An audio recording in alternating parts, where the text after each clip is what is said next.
Good morning. The hour of convening has arrived, and the Senate will now come to order.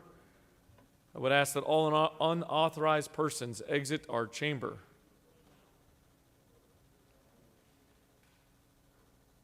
I'm trying to think of how to recognize you today, other than just the distinguished great friend of mine, the senator from the 53rd. Thank you, Mr. President. That is so true, and I'm proud to be your friend and will always be your friend, and want to thank you for your leadership. And the people in this chamber that'll be in this chamber soon will be here to work for the people of Georgia under your leadership, and we're grateful. A couple of moments in history. The farmer from southwest Georgia just walked in the room. He used to be the senator from the 8th district. Is that right? I was going to recognize him with a bigger crowd, so don't spoil it. All right. And let's see. The song, Hello, Darling, was released by Conway Twitty. I know he's a big favorite of yours. And Elvis Presley's final concert, God rest his soul, was this time in 1977. Also, it's National Puppy Dog Day, and that's the Senator from the 7th favorite day. And for all of us that need to pay attention, the American Diabetes Association Alert Day. Mr. President, the journal's been read and found to be correct. Are there any intersections in Chickamauga that are named after Elvis Presley? That might be something you can work on. Thank you, Mr. President. That's an excellent idea. You've still got some time to introduce legislation. I don't think I got much, though. Is there objection to dispensing with the reading of the journal? The chair hears none, and the reading of the journal is dispensed with. Is there objection to the confirmation of the journal? The chair hears none, and the journal is confirmed. All senators who have bills and resolutions, please bring them to the secretary's desk at this time. Mr. Secretary, first reading of Senate bills and resolutions, please.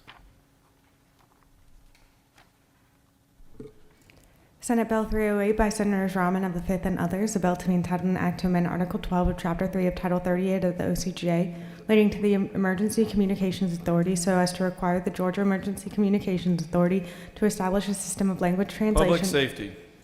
Senate Bill 309 by Senators Al of the 48th and others, a bill to be entitled an act to amend Part 5 of Article 4 of Chapter 11 of Title 16 of the OCGA relating to Brady Law regulations so as to require a 5-day waiting period. Public safety.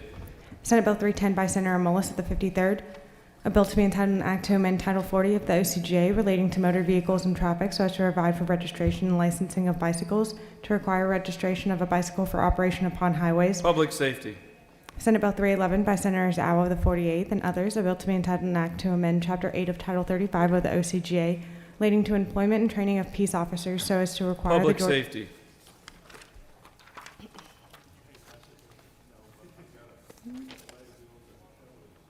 Senate Resolution 298 by Senators Beach of the 21st and others, a resolution creating the Senate Annexation Study Committee and for other purposes. Rules. Senate Resolution 299 by Senators Thompson of the 14th and others, a resolution recognizing United States military veterans and dedicating a highway in their honor and for other purposes. Transportation. Senate Resolution 300 by Senators Harrell of the 40th and others, a resolution creating the Senate University Fees Study Committee and for other purposes. Rules. This completes the order, Mr. President. Mr. Secretary, first reading of House bills and resolutions. House Bill 745 by Representative Jackson of the 128th, a bill to be entitled an act to amend an act to reconstitute the Board of Education of Washington County, approved April 5th, 1993. State and local government. This completes the order, Mr. President. Mr. Secretary, first reading, or will you please read standing committee reports? Mr. President, the Senate Committee on Science and Technology has had under consideration the following legislation and has instructed me to report the same back to the Senate with the following recommendation. House Bill 98, due pass by substitute, respectfully submitted, Senator Dolezal of the 27th District, Chairman. Mr. President, the Senate Committee on Veterans, Military, and Homeland Security has had under consideration the following legislation and has instructed me to report the same back to the Senate with the following recommendation. House Bill 338, due pass. House Bill 68, due pass by substitute, respectfully submitted, Senator Kirkpatrick of the 32nd District, Chairman. This completes the order, Mr. President.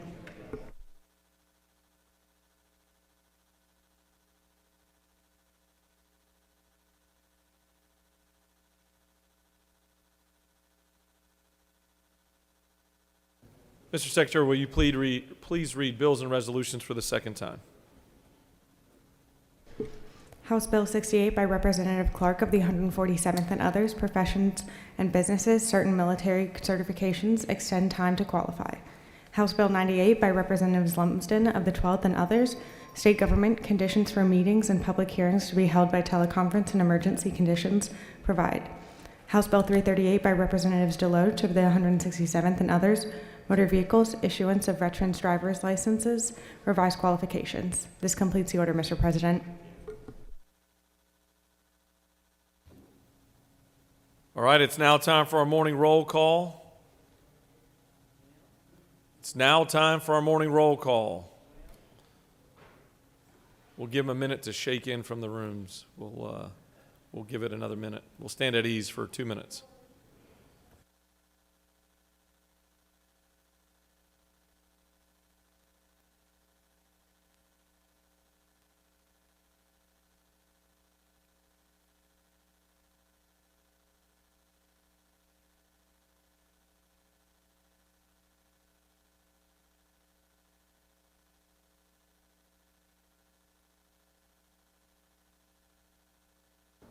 It's now time for a morning roll call. Are there any motions to excuse? The chair recognizes the senator from the 33rd. Thank you, Mr. President, and good morning, you all.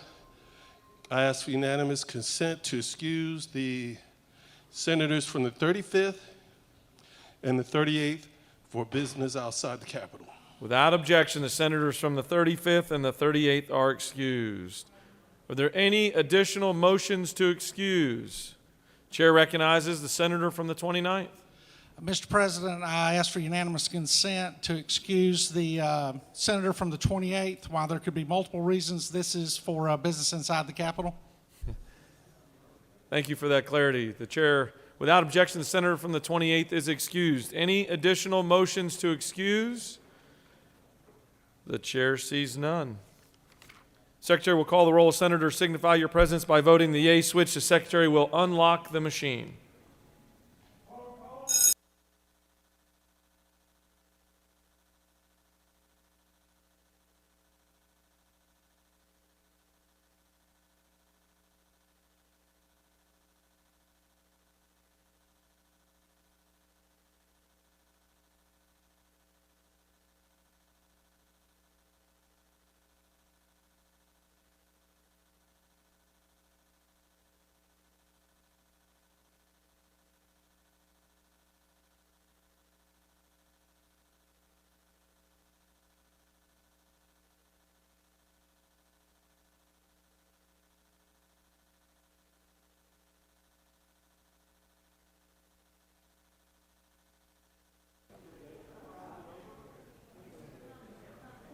Morning. Have all senators voted your attendance?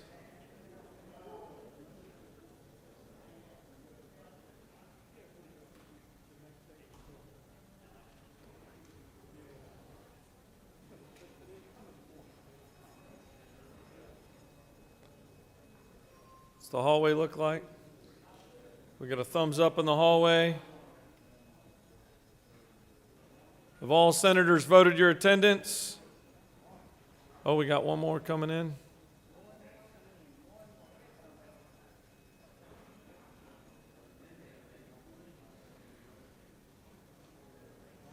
Mr. Secretary, please close the machine.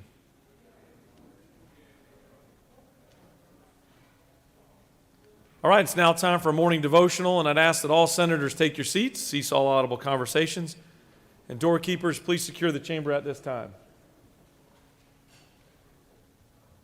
It's my honor to recognize the senator from the 43rd to lead us in our Pledge of Allegiance today and to introduce to us our chaplain. Good morning. Please stand for our pledge to the American flag. I pledge allegiance to the flag of the United States of America, to the republic for which it stands, one nation, under God, indivisible, with liberty and justice for all.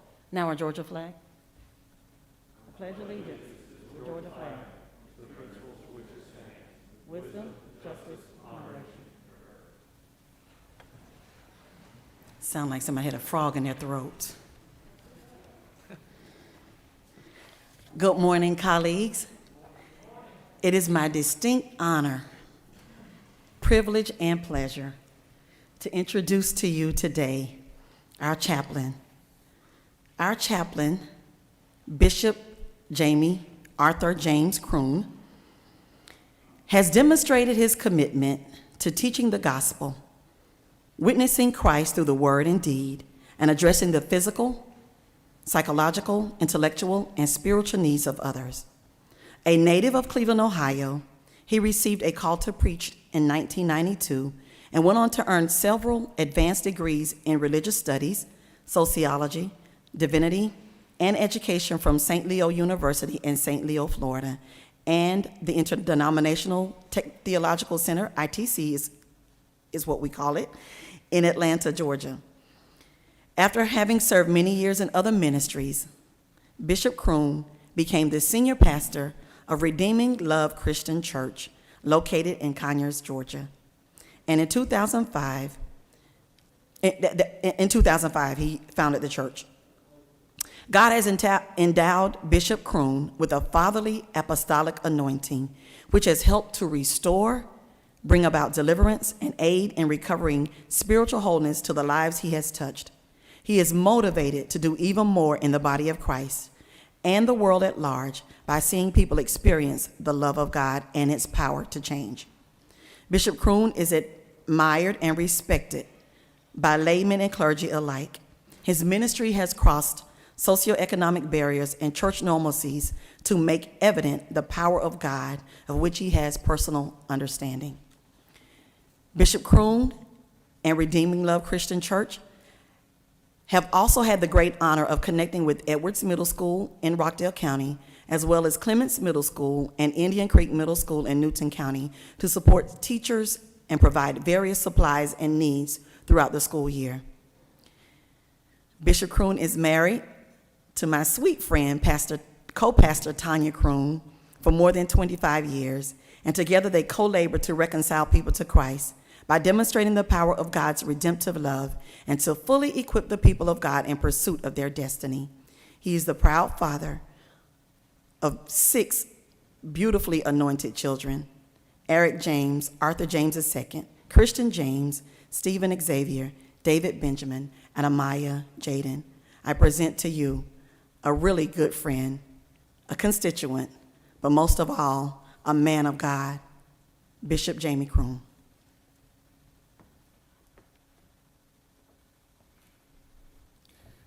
Thank you all for having me on today. I was told I could remove this while I'm talking, so I'll do that. Thank you all for having me. I want to say it is an honor and a privilege to be here with you on this morning, and I certainly want to give honor to Lieutenant Governor Duncan.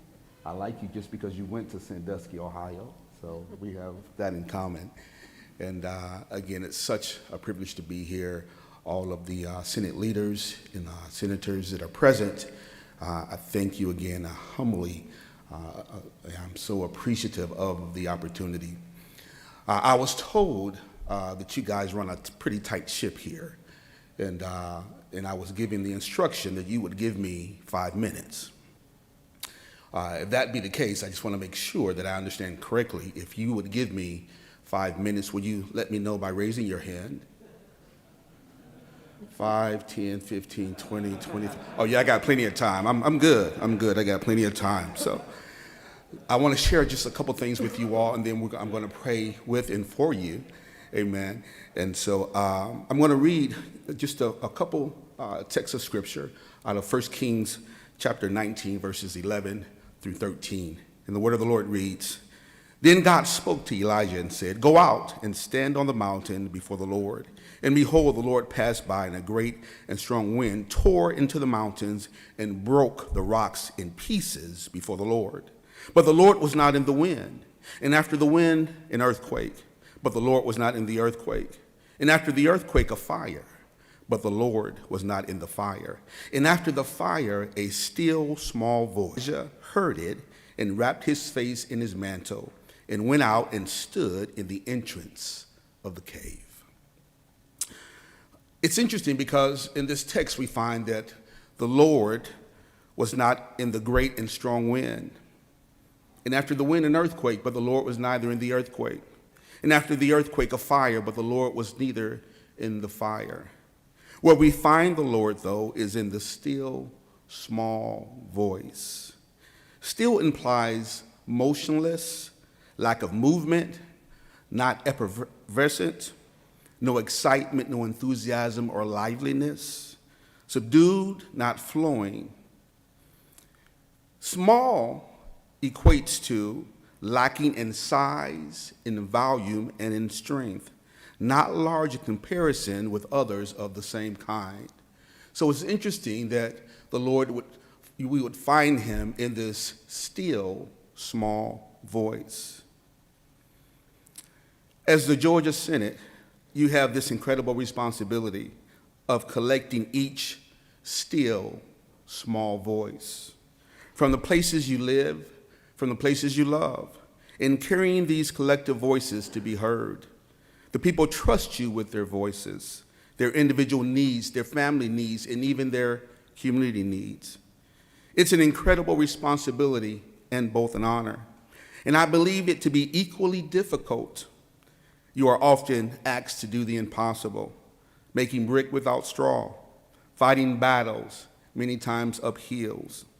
You carry, at times, the heavy burden of trying to push new laws through that will help all the individuals. I know this because I, too, am required to share a burden of taking the voices of the people before God, praying for them, interceding on their behalf, making their petitions known to the Father. So today, I've come because I want us to understand the responsibility, the great privilege that you and I have of carrying the still small voice. It's a still small voice that may by itself seem insignificant, but it's the collection of those voices together that ought to give us the zeal and the zest to move forward and to try to bring change where needed for all people in this great state of Georgia. So I've come in sharing the burden with you to pray with you and to pray for you. If you would join me in bowing your head, let's pray together. Gracious Father, God in heaven, we bless you and we honor you in this place. We give you praise because there is none like you. Your loving kindness is better than life, and it's caused our lips to praise you. Lord, I pray for those in authority, those that you have entrusted to speak for all people in all places in this great state of Georgia. Please guide our senators, our representatives, our lawmakers, order their steps. Father, give them wisdom in all matters pertaining to your people. Your word declares if any person lack wisdom, let them ask you, and you will give it to them in liberal amounts. Lord, give each of them discernment and the ability to hear clearly from you, so that your will and purpose will not only be made known, but also performed. Strengthen them in the weak places, refresh them in the weary places, and lead them in all places to carry out this difficult assignment. For our struggle is not against flesh and blood, but against principalities, against powers, against rulers in the darkness of this world, against spiritual wickedness in high places. And I say that no weapon that is formed against these leaders will prosper, and every tongue that shall rise against them in judgment shall be made quiet. Give them eyes to see your plan, and purpose, and ears to hear your voice, and another's they will not follow. And this is the confidence that we have in you, Father, that if we ask anything according to your will, you will hear us. And we know that if you hear us, whatsoever we ask, we know that we have the petitions that you have desired. We have desired of you. We thank you in advance for all that you do in our lives. Father, I pray health over these leaders, strong spirits, strong minds, eyes to see, and vision beyond where their eyes can look. We thank you for it now. In the matchless name of the Lord Jesus Christ, we pray. Amen.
Senate will come back to order. Before we get started, I want to take a moment, and certainly nobody in this chamber has missed the sighting of a great friend of this chamber and a great friend of all of ours. Former Senator Ellis Black and his beautiful wife, Aletha, is with us here.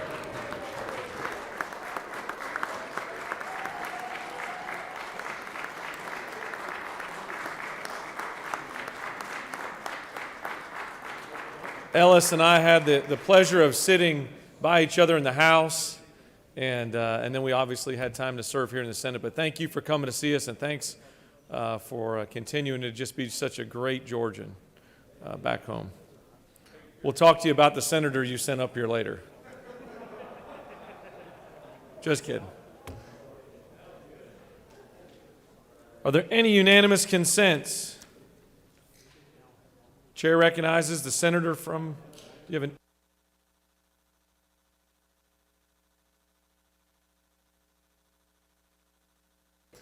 There are no unanimous consents.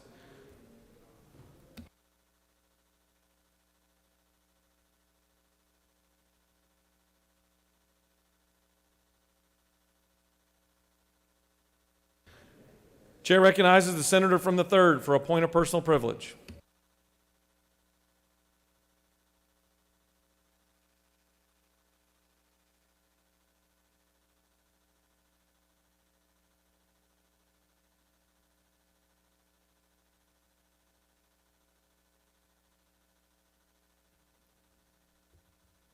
Good morning, everyone. In recognition of Women's History Month, I thought it might be best to highlight the accomplishments of one of our very own. This chamber is fortunate to have so many remarkable women, and today I want to recognize Senator Kirkpatrick. She has been my mentor throughout this session. Through her kindness, leadership, and expertise, Senator Kirkpatrick has impacted this chamber by embodying what it means to be a strong and influential woman. Senator Kirkpatrick is a graduate of the University of Kentucky and earned her medical degree from the University of Louisville. She was the first woman in the orthopedic residency program, and for the past 30 years, she has served the metro Atlanta area as an orthopedic hand surgeon and previously served as the president of Resurgin Orthopedics. She was one of the very few women surgeons in Atlanta. She is also a district coordinator for the Medical Association of Georgia's Medical Reserve Corps, where she most recently aided in the response to COVID-19. Dr. Kirkpatrick is a consultant and lecturer on patient safety and surgery, a member of the East Cobb Rotary Club, and has served as a team leader with Happy Tales Pet Therapy at the Ronald McDonald House. In addition to her public service, Senator Kirkpatrick is married to an ER doctor and has 2 children, one an architect and one an engineer. A fun thing about Senator Kirkpatrick is that she represented Kentucky in the National Spelling Bee in 1967. Yay! I have the honor of serving with her on the Veterans, Military, and Homeland Security Committee, where as chairwoman, her leadership has led to the passing of impactful legislation. I applaud Senator Kirkpatrick for her contribution to this body, and I am thankful for her friendship. Thank you.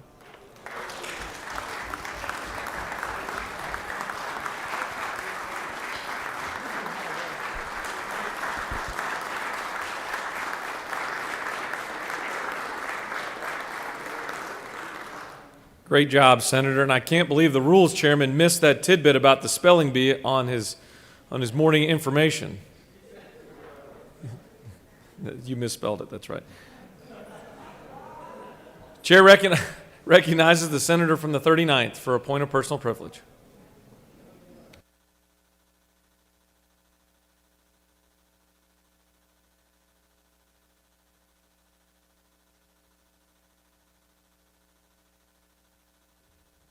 Thank you, Mr. President, and good morning, colleagues.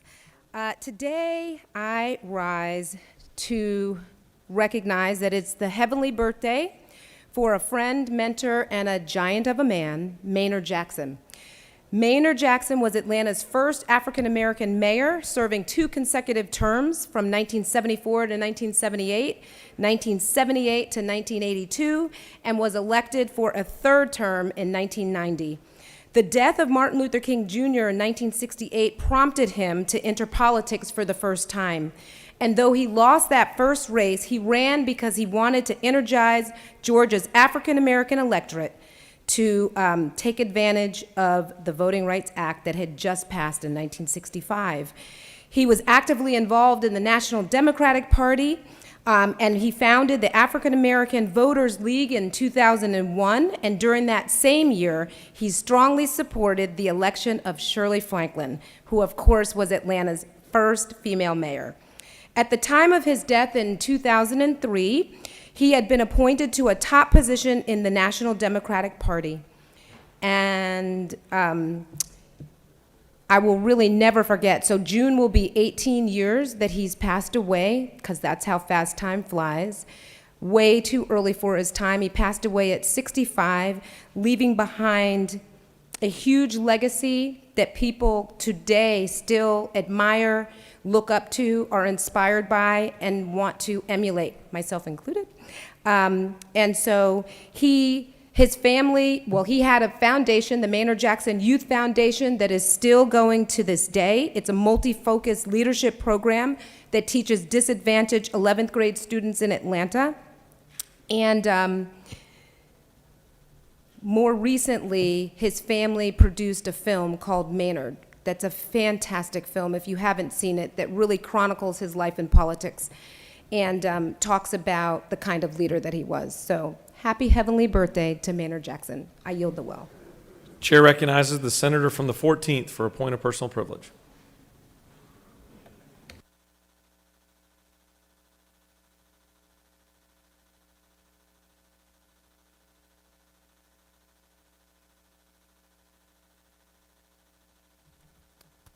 Thank you, Mr. President.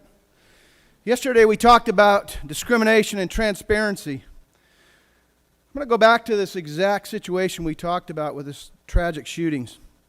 A quote from the Associated Press. The 2 Atlanta area massage businesses where a gunman waged a deadly assault this week have been repeatedly targeted in police prostitution investigations over the years, raising questions about the mayor's earlier comments that the spa operated legally. Police records show officers went to the businesses repeatedly in the past 10 years, which appears to contradict Mayor Keisha Lance Bottom's statements that officers in her city had not been in the businesses beyond a minor potential theft. Bottoms added that she did not want to blame the victims. Ladies and gentlemen, I'm not here to blame the victims. I am here to state these are not legal businesses. And in a state where we value women and we fight human trafficking, we got to make sure that we're actually calling it what it is. They had a lot more fear of being arrested than they did of being robbed, she said. Police records released by the city Friday show 10 people were arrested at the 2 Atlanta massage businesses on prostitution charges over the last 10 years. Almost all the arrests came in undercover stings where an officer paid for a massage and an employee offered sex or a sex act for more money. At a news conference the day after these shootings, Bottom said, "As far as we know in Atlanta, these are legally operated businesses that have not been on our radar, not on the radar of APD." Ladies and gentlemen, maybe we need to refresh. Maybe we need to help the mayor understand prostituting women and human trafficking is not legal in our state, nor do we want it. Thank you, Mr. President. I yield the well.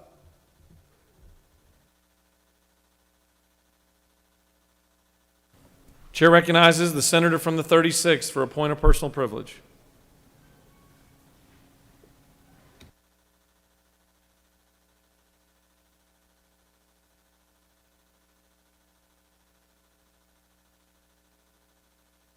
Thank you, Mr. President. Good morning, colleagues. I applaud the senator from the 39th's remarks about the late, great, departed Maynard Jackson. I was, as a very young woman, privileged to be his secretary when he was a legal aid lawyer with Emory Legal Aid, and I have followed and supported his incredible leadership that rendered the Atlanta airport to be the huge economic engine that it is today. We can credit Mayor Maynard Jackson with that, and we're pleased to have Maynard Jackson High School in my District 36, very, very close to my neighborhood. I want to add remarks again as we are doing a budget today, and we are moving to the end of the session, and we are actually, as Georgians, in a very prime position to cover more of Georgia's uninsured, since we have, I believe, the third highest rate of uninsured people in the nation as a state. I got a letter from somebody's constituent, not mine, but she wrote me, Nancy Dusenberry from Sandy Springs, Georgia. Dear Senator Orrock, I'm writing today to ask you to take advantage of the Medicaid expansion deal in the American Rescue Act. If our state opts to expand Medicaid to low-income adults, the federal government will increase funding for Georgia's Medicaid program by 5% for 2 years. That's for all of the Medicaid citizens that are covered by Medicaid in Georgia, not just the additional ones. That would bring between $1.3 billion to $2 billion to Georgia, to our economy, which could fully fund our schools, pay for more broadband access in rural and underserved communities, reduce the Medicaid waiver waiting list for people with disabilities, or strengthen our elections infrastructure. We've heard a lot of talk about that. This deal is too good to pass up, the constituent writes. With one move, Georgia could build a bridge to health coverage for 500,000 low-income adults, support struggling rural hospitals and communities, and reduce racial health disparities. Please, the constituent continues, please act now to expand Medicaid in Georgia. Thank you very much. Best regards, Nancy Dusenberry, Sandy Springs, Georgia. She's right. I hope we can see the pathway forward to accept these federal dollars, to expand Medicaid fully, to cover 500,000 Georgians that don't have access to affordable health care now. Thank you for your attention. Chair recognizes the senator from the 54th for a point of personal privilege.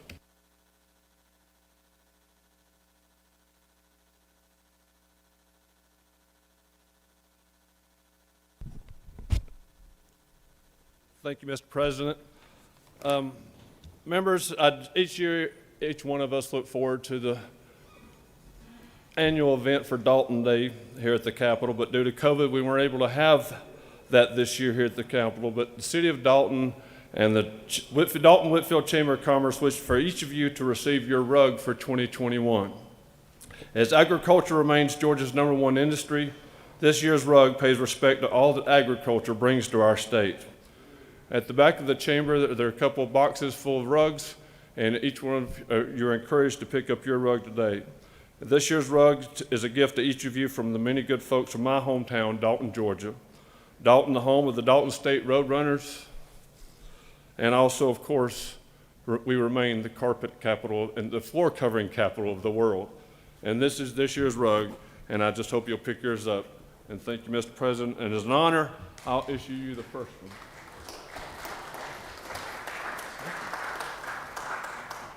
Thank you, Mr. President. I yield the well.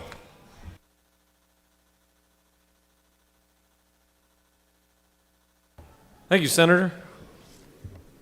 Chair recognizes the senator from the 42nd for a point of personal privilege.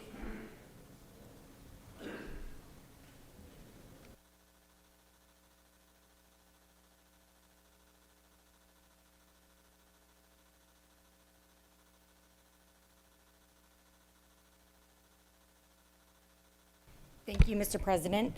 Yesterday, our country suffered its second mass shooting in as many weeks.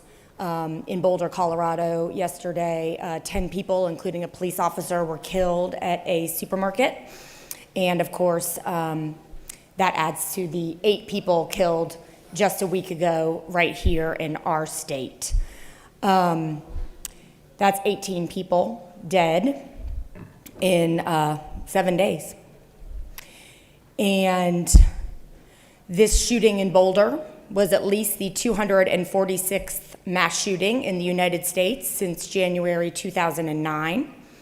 And on average, 805 people die by gun violence in Colorado, just Colorado, every year. In 2019, 2 national surveys found that the vast majority of Americans, vast majorities, Democrats and Republicans, men and women, support stricter gun laws. Gun violence is also scaring people. A third of Americans report fear of being a victim of a mass shooting stops them from going to certain public places. That's from one of the surveys done by the American Psychological Association. 60% said that they are worried about a mass shooting in their community. Despite all of this broad support in the electorate for action like stricter background checks, which is legislation we have pending before us, Republicans both in Congress and in Georgia have resisted all attempts supported by the public to regulate guns. I want to remind everyone that we are the only developed country that lives in terror of mass shootings. No other country grapples with this the way that we do, far from it. So I call yet again for us to use our brains when it comes to the proliferation of weapons in America and point to the tragedies that happened in these last 7 days and the 18 people fallen, in addition to the victims of routine gun violence and death that we see every day in the United States. And now, Mr. President, I'd like to ask for a moment of silence for the 18 victims of the 2 recent mass shootings in the last 7 days. Senator has asked us to rise and offer a moment of silence.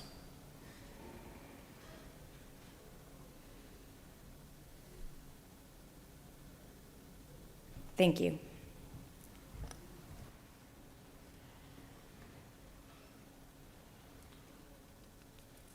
All right, we're going to move on. You've got a consent calendar of privileged resolutions.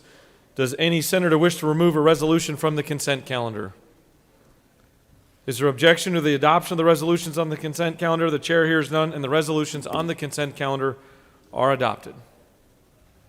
Are there any motions to withdraw and commit?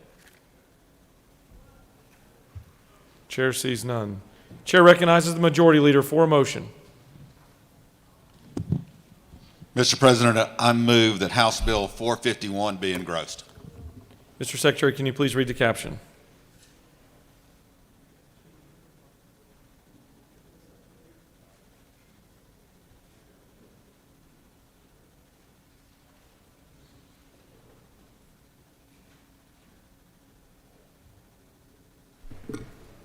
House Bill 451 by Representative Lumsden of the 12th and others, a bill to be entitled an act to amend Part 1 of Article 2 of Chapter 5 of Title 48 of the OCGA, leading to property tax exemption so as to provide for the optional determination by a taxpayer of the fair market value applicable to inventory for which Level 1 Freeport exemption is sought for certain taxable years and for other purposes.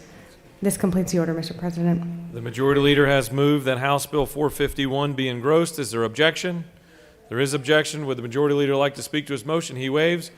Would the minority party waives? All those in favor of House Bill 451 being engrossed, vote yea. Opposed, nay. The Secretary will unlock the machine.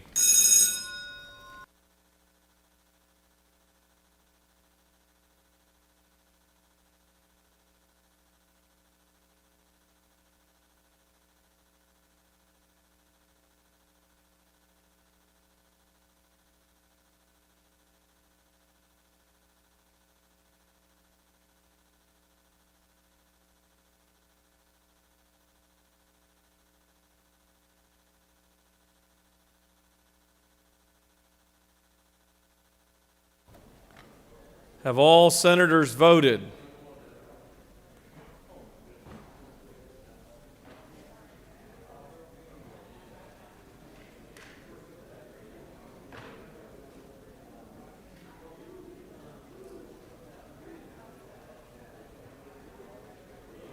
Mr. Secretary, please close the machine. On the motion, the yeas are 34, the nays are 19, and House Bill 451 has been engrossed.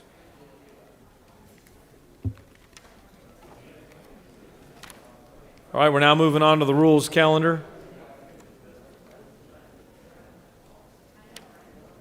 Mr. Secretary, can you please read the caption of Senate Resolution 201?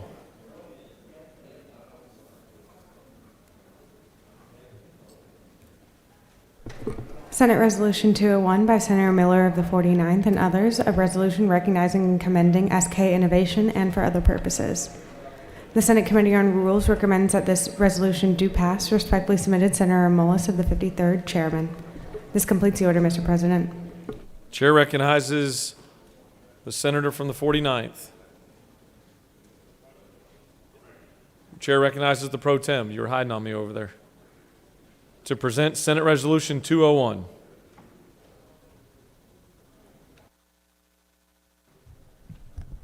Thank you, Mr. President. I was working out the last few details for a bipartisan approach to this Senate Resolution 201.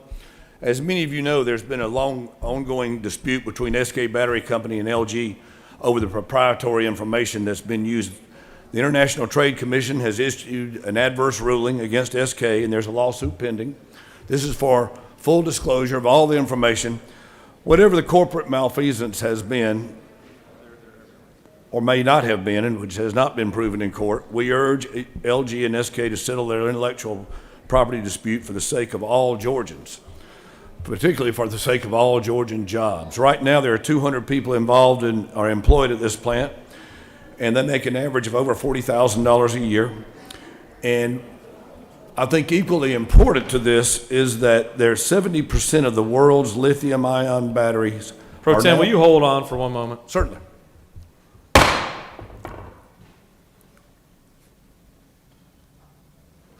I can't even hear the presenter in the well talking about the legislation that's in front of us because of the conversations. Doorkeepers, please secure the chamber at this time. Allow senators and staff to be in this chamber while we present this bill. Thank you, Mr. President. Please proceed. So currently, 70% of the world's lithium-ion batteries are being manufactured overseas, particularly in China. Without batteries like the SK manufacturer will produce, here in Georgia, we will, and in the United States, we will continue to experience supply chain interruptions, and these manufacturers that are coming to Georgia, for instance, Volkswagen came to Tennessee as a result of an anticipation of this SK plant being built here. I know also that Ford Manufacturing is talking about an F-150 plant to be built in Georgia. So this is a real opportunity for Georgia to lead in another great manufacturing way. There are many jobs at risk. As I mentioned, there are 200 Georgians employed there now. There will be a couple of thousand, 2,000 Georgians employed there within a couple of years. And we anticipate the plant would employ as many as 10,000 people. And that doesn't count the ancillary jobs that would be around that. If there are questions, I'd love to entertain them. And if I understand that my friends in the Minority Caucus are working on a friendly amendment, and we've discussed it and we anticipate that. So in the interim, let's answer questions. Chair recognizes the Majority Leader for a question.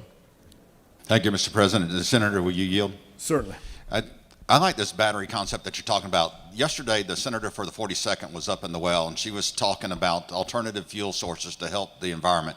Wouldn't this byproduct fall right into the category of what she was talking about yesterday?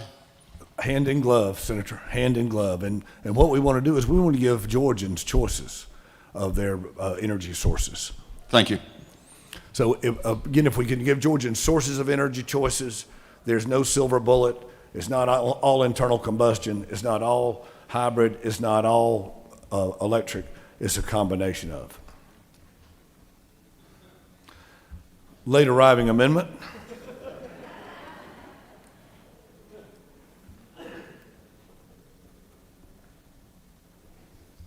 Hold on, let me see if it says. Oh, yes. It does recognize Senator Miller as the most handsome man in the, sure, go ahead. Thank you. So as, we'll get That amendment's not germane. But the senator knows of what he speaks. You have questions. Yes, sir. Chair recognizes the senator from the 10th for a question. Thank you, Mr. President. Senator Yale? Certainly. Senator, I know you mentioned a company that's near and dear to my heart, Ford Motor Company. Certainly. And I understand that is correct, that Ford does, in fact, have intentions on using the product from this factory. Wouldn't you agree? Yes, sir. Senator Further Yield? Certainly. Senator, isn't it also typical for corporate titans to work out their differences in boardrooms, and they typically share in the revenue from a plant such as this? That is absolutely the case, and we have seen that done many times over the years, particularly with big multinational companies. Senator Further Yield? Certainly. Senator, by passing this resolution, wouldn't we give those corporate titans incentive to do just that? That's right, Senator. You know of what you speak. What we want to do is we want the individuals that know the most about this to sit down at the table and come to an agreement, and then we as a state codify that and move forward. Thank you, Senator. Thank you, Senator. Chair recognizes the senator from the 33rd for a question. Thank you, Mr. President. Will the senator yield? Certainly.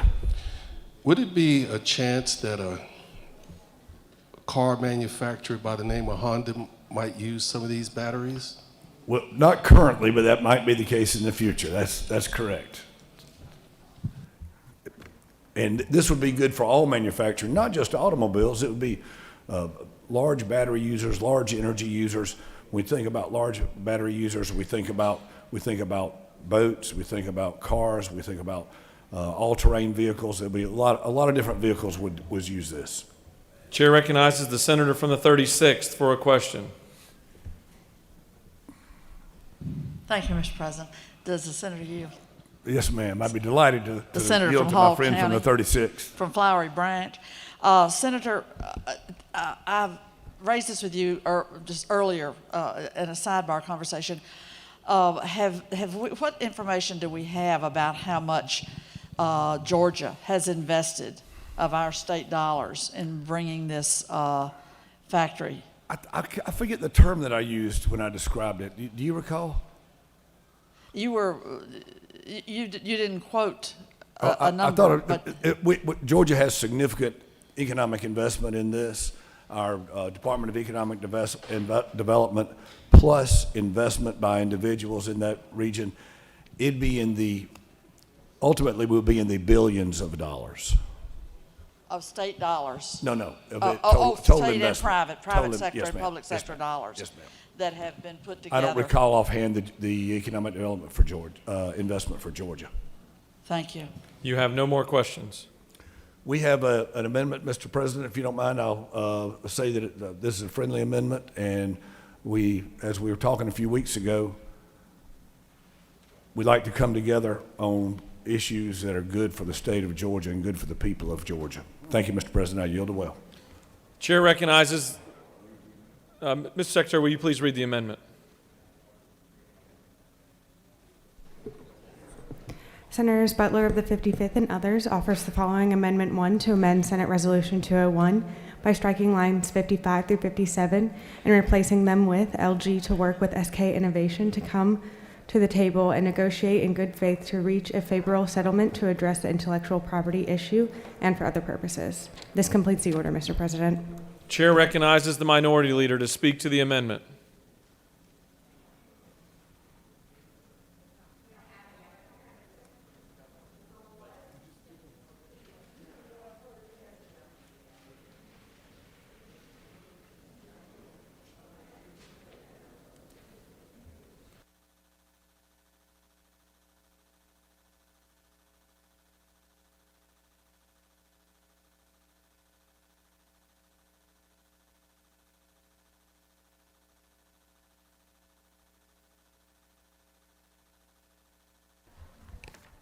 Thank you, Mr. President. This late arriving amendment was a late arriving agreement as well.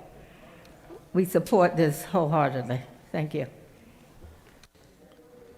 Chair recognizes the senator from the 6th to speak to the measure.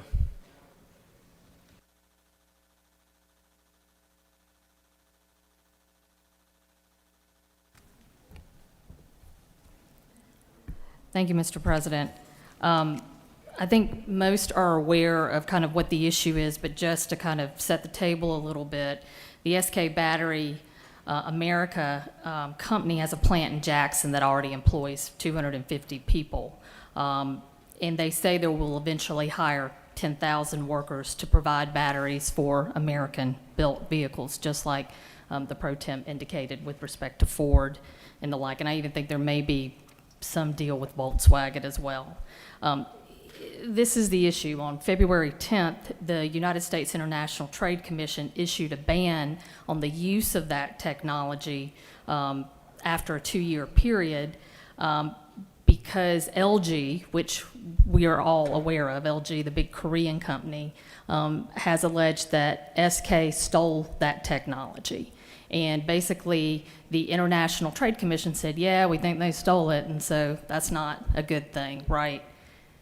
Under the rules, how they're set up, the President of the United States has the ability to veto that determination by the U.S. International Trade Commission. And so that's kind of why we are here today.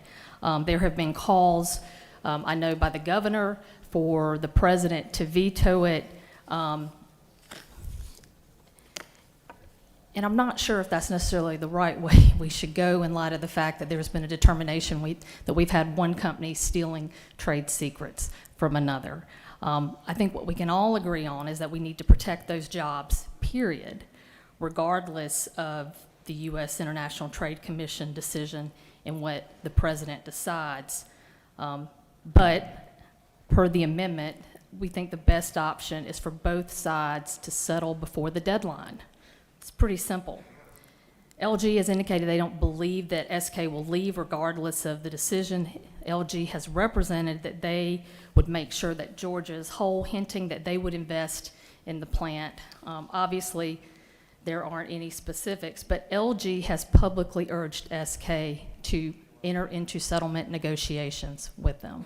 I think that this is the time to push both of these companies when there is uncertainty as to both before a decision can be made by the President. And I think if they come to the table and get this settled, that ultimately that is the best decision for the people of Georgia. So I support the amendment, and hopefully these folks can come together and make sure that people can stay employed, because I think that's the most important thing. Thank you. Does any other senator wish to speak for or against Senate Resolution 201 or the amendment? Chair sees none. All right, we'll take up amendment number 1. The question is on the adoption of amendment number 1 by the minority leader. Is there objection? The chair hears none, and amendment number 1 is adopted.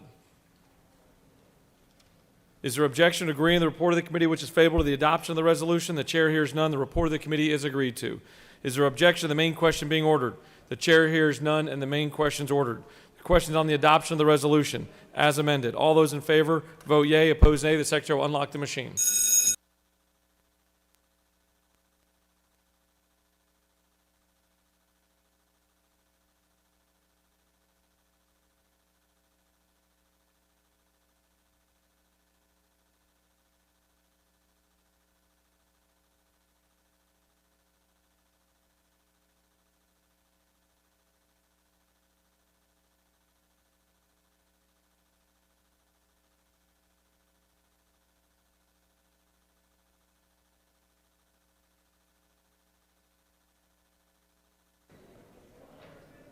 Have all senators voted?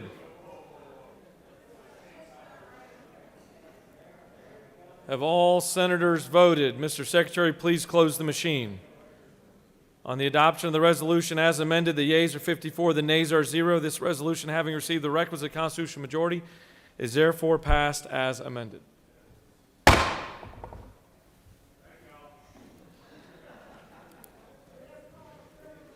Mr. Secretary, can you please read the caption of House Bill 81?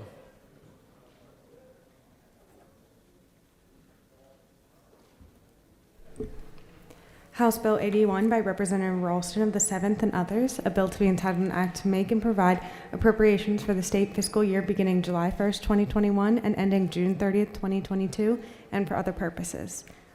The Committee of the Senate on Appropriations recommends that this bill do pass by substitute. Respectfully submitted, Senator Tillery, Chairman.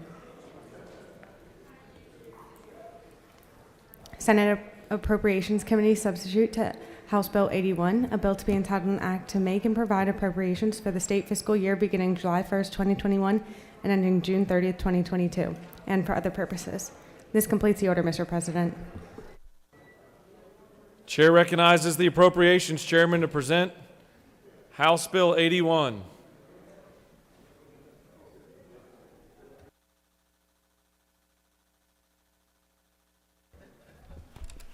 Thank you, Mr. President. Thank you, members of the Senate. I present to you now the Senate Appropriations Committee substitute to House Bill 81. We'll start in just broad strokes. First, I want to thank Governor Kemp and the Office of Planning and Budget for their involvement in this process. They've included us from the beginning, really starting back in October, and we appreciate the early start. It's helped us move faster on this budget, as it's a little bit different than budgets we may have faced in the past. Also, we couldn't get to this point in the process without our colleagues on the House side. A special thank you to Chairman England and to Speaker Ralston for allowing us to get started early. They gave us their numbers a little bit early this year, and Martha and Christine on that side as well, who've been just instrumental and truly a pleasure to work with through this process. I also want to thank you as members of the Senate. You know our budget is driven by Senate request. I mentioned this yesterday in committee. We do not take requests from folks who are not senators. You take your requests from those who have lobbied you as constituents, those who have lobbied you through the services you've seen them provide in your community, and you bring your request to the Senate Appropriations Committee. And I hope that the document before you, the 206 pages you'll see here now, reflect your values and reflect Georgia's values. I'd be remiss if I didn't also thank our Senate Budget Office. Many of you know Melody standing over there to my left. If the questions get too hard, we'll just point that way. But Brent and the other members of the team, I think that's a well-deserved.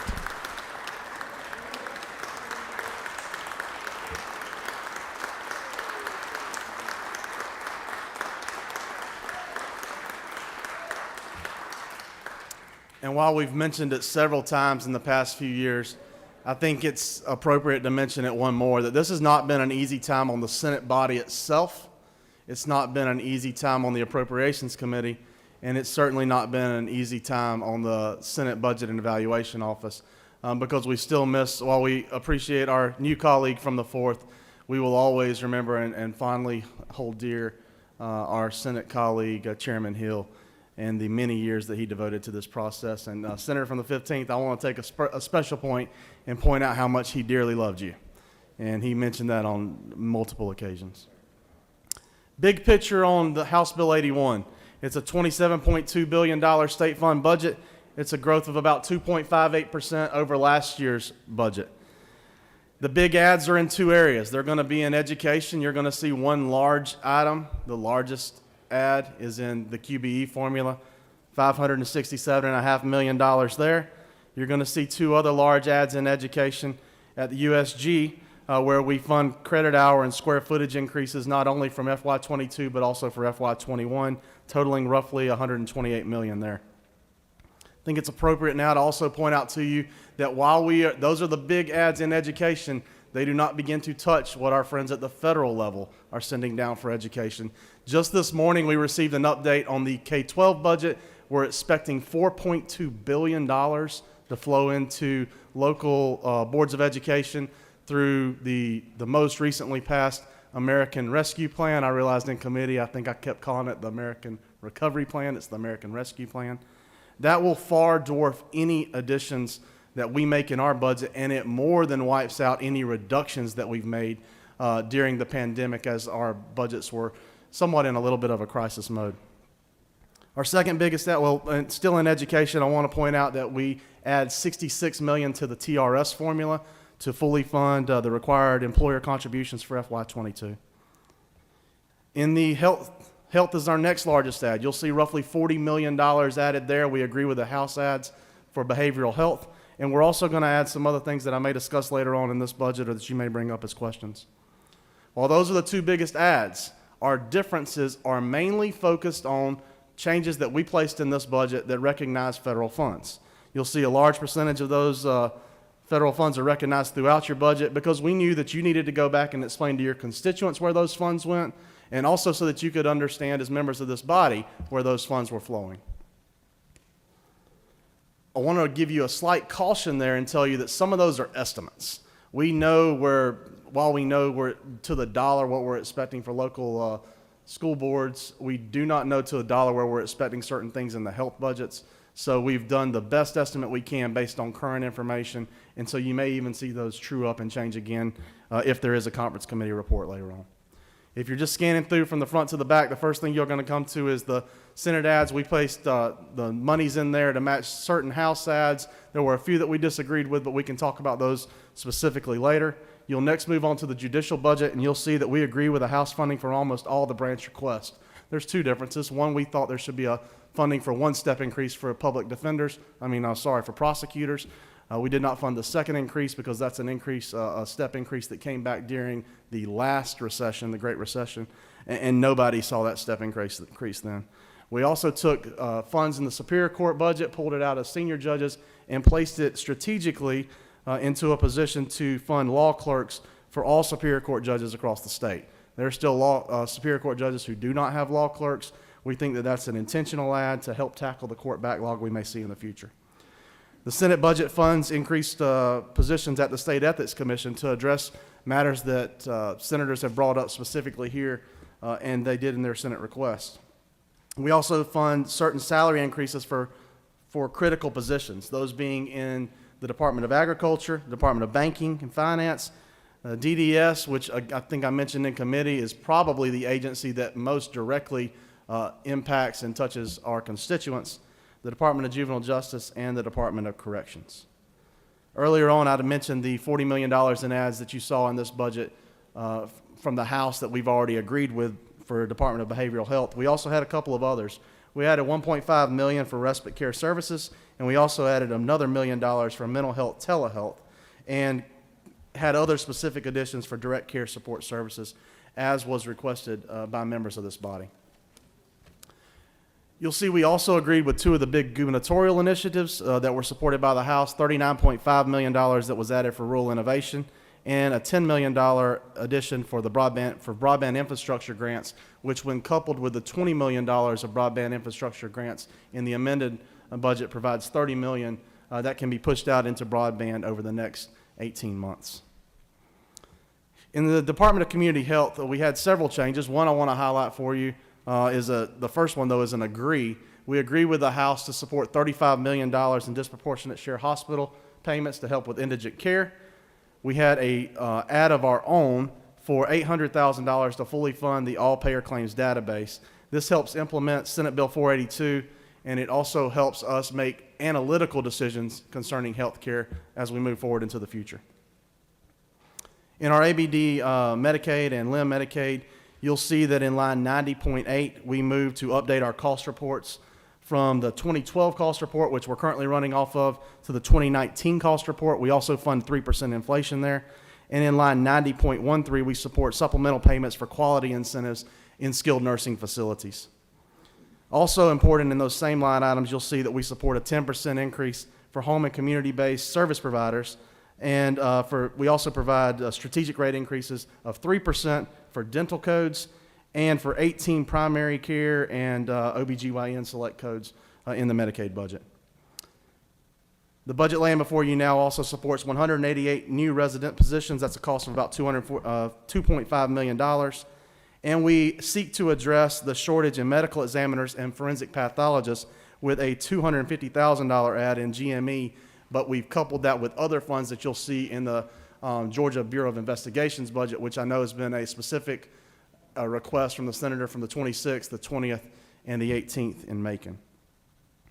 The budget laying before you also supports $3.5 million in additions to the CAPS program, which is child care for low-income families, and it supports an increase in classroom operations of 2.5% in our pre-K programs. If you turn and look at line 168.1, you'll see where we tried our best to reflect the $4.6 billion that the state will receive from the American Rescue Plan. We also tried to point those dollars and give guidance where we could for where we feel those dollars should go. And that guidance was based, again, upon request from you. That language shows it's the legal provisions of the fund, and we reiterated those there and point that those funds, according to the Senate, we'd like for those to be used to fight the coronavirus, for supplemental payments where necessary, and also to support water, sewer, and broadband projects across our state. I previously mentioned to you, I think earlier on, mentioned Senate Bill 482, but you'll see in line 169.2 where we also fund the Office of Health Strategy Coordination. That has been a huge press from our subcommittee. And again, we just want to get to the point where we're making statewide decisions about some of these healthcare moves that we're making that we're obviously funding at a very high level. In the Department of Human Services budget at line 177.1, you'll see a $4.7 million addition for community partnerships to stem learning loss during the COVID-19 pandemic. And also in that same budget at line 188.4, you'll see where we moved to increase funds to establish therapeutic foster care, which has long been a strong desire of the Senate. You know that we have focused on foster care for years now, since I've been in the Senate. And what we want to do is make sure that we're taking care and providing an arc of care that can help those citizens that we have, children that we have in the foster care system, whether they're in crisis mode or they're just slightly out of crisis mode. And that the additions you'll see on line 188.4 will help provide that therapeutic care when they're at a level that they're not able to return back to the foster home that they're in, but they're not quite in a crisis mode where they need to be in a PRTF. I already mentioned to you some of the ads in the GBI budget that cover forensic pathologist and medical examiner programs, but I want to point out another one that we got a lot of questions about concerning domestic violence. Many of you have heard from your domestic violence shelters back home. Their crisis is coming from a reduction in federal VOCA funds, and we will never be at the level that we can fully cover the reduction that they've seen there. But what we tried to do on the state side is to do our part. And in lines 212.1, we backfilled any reduction they received from last year. In line 212.2, we added 9% on top of those funds. In line 212.4, we also added increased funds for sexual assault centers. And in line 212.5, we directed the agency to work with us to create new language to revamp that funding formula so that if the VOCA funds are not restored by our federal partners in the future, that we're in a position to move forward funding those centers based on bed nights, poverty in the area, and other things that would need to be included if we're going to have to take this on as a fully or as more of a state program. You'll see in the Department of Labor that we did fully fund the position of Chief Labor Officer, and you'll also see that in the Department of Public Health, we had several increases, including ads for Georgia Corps, ads for the Sickle Cell Foundation, and ads for a Nurse Peer Assistance Program, which we've seen used quite a bit more often during the pandemic. Also in the Department of Public Health at line 246.1, you'll see where the Senate funded $1 million for newborn screening for the Krabbe disease, which was again a strong desire and a strong initiative of the Senate.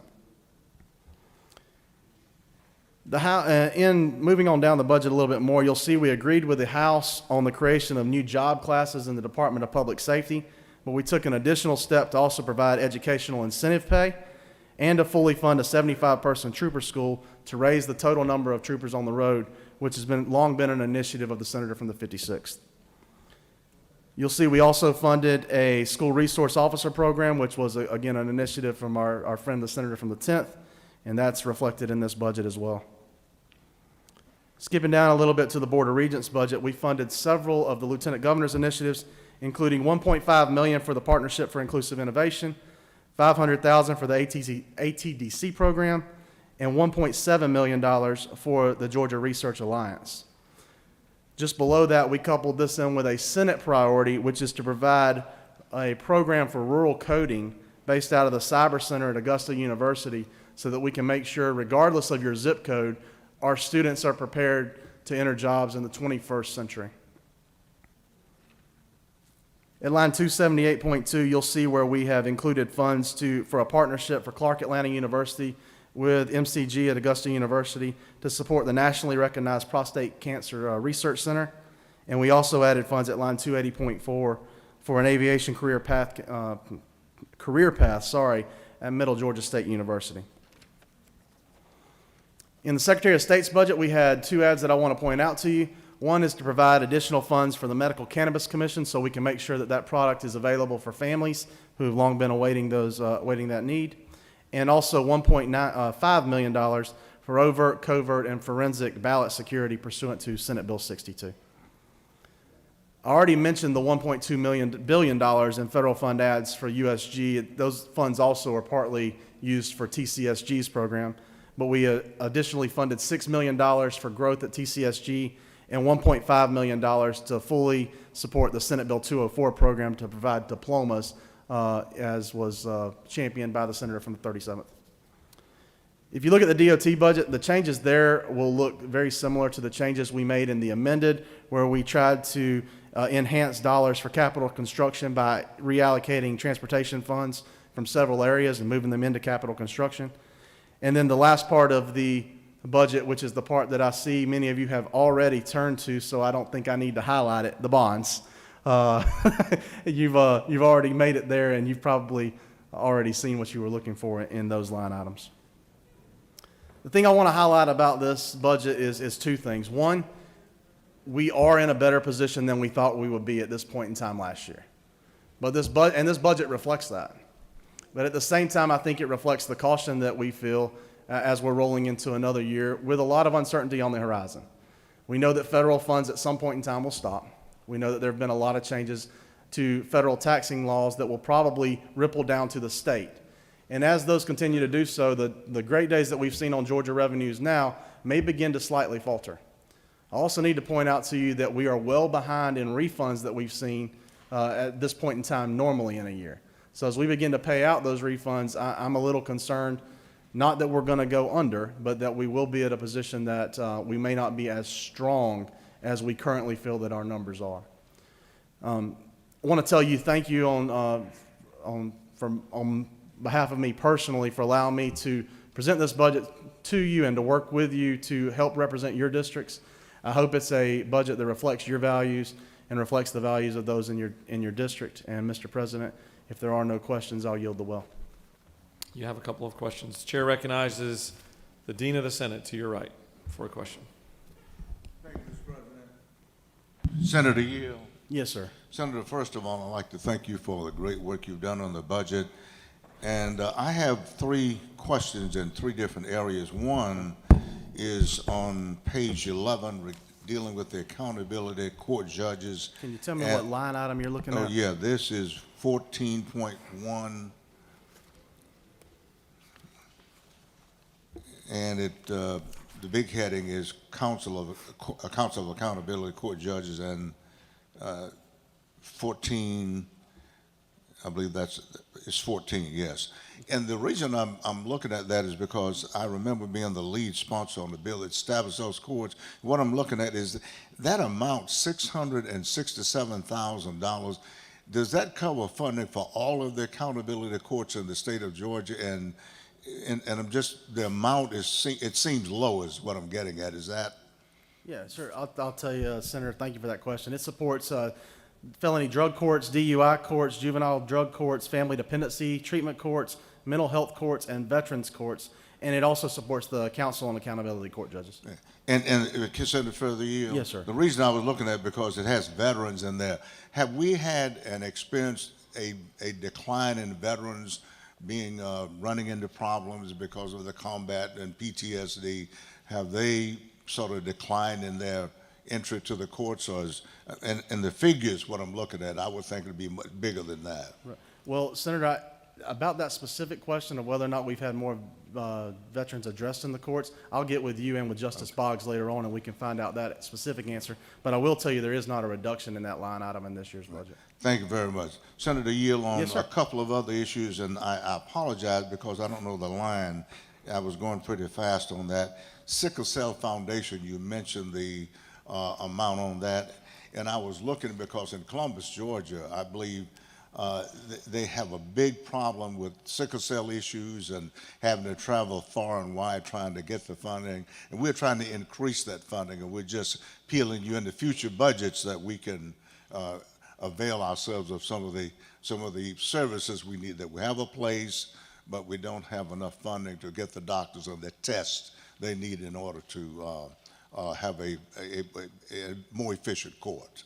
I mean, a facility, I should say. Well, thank you, Senator. Yes, sir. That's why we've increased the funding to that foundation this year. well. And also want to tell you, so your constituents can hear, between you and your colleagues on the House side, Columbus is well represented in this budget, and that's a tribute to the way that people feel about you and your district, and also in this building. Thank you, sir. And one final question, and that is about sexual assault. And I apologize, I don't have the page you mentioned in that.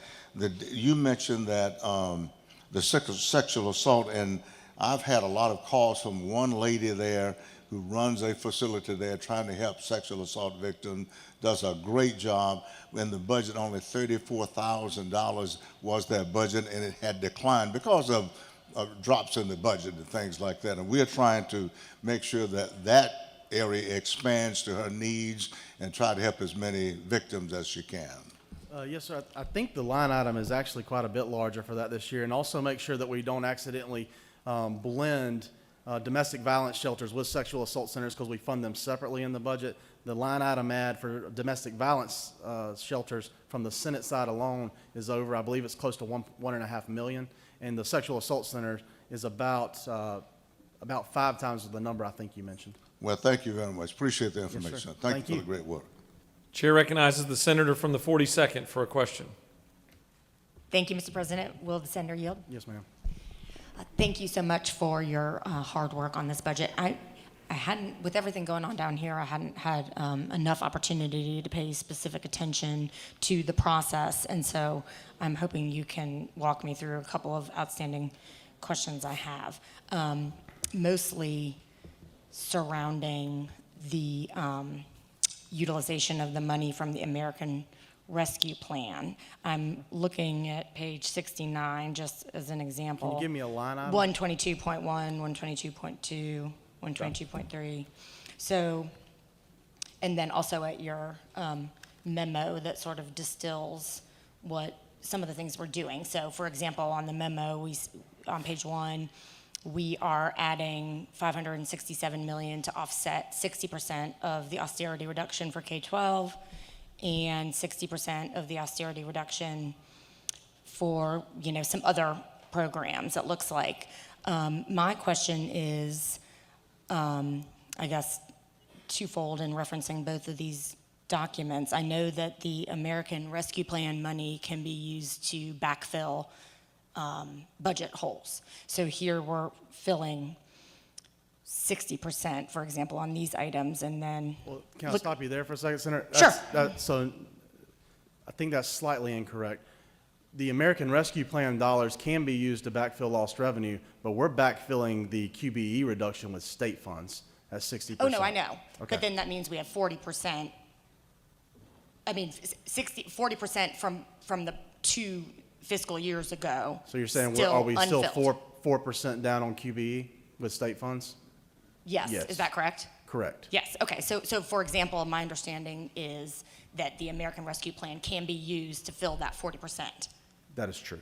And so can you explain to me what our plan is as it relates to the American Sure. Rescue Plan? And that's why I was looking at these line items just as an example, because I see about a bunch of money, and I just have no idea what we're doing with it and what the plan is and why we still have these budget holes. And can you just explain all that to me? Sure. Well, in addition, first of all, the $4.6 billion that I spoke about that the state's receiving alone, we're expecting $8 billion, and that's in, remember, that's not an exact number. There's a little bit of uncertainty as to how much federal funds are going to flow down.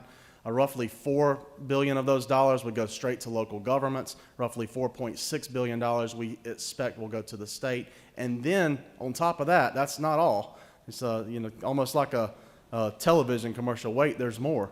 You'll see that these funds are flowing in certain other direct payments as well.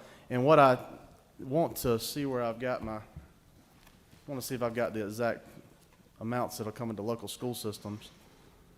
It's over $4.2 billion that is not allocated in these line items that you see right now, because we literally received it as we're walking in the door, that will go straight to local school boards. So that is not reflected in this budget.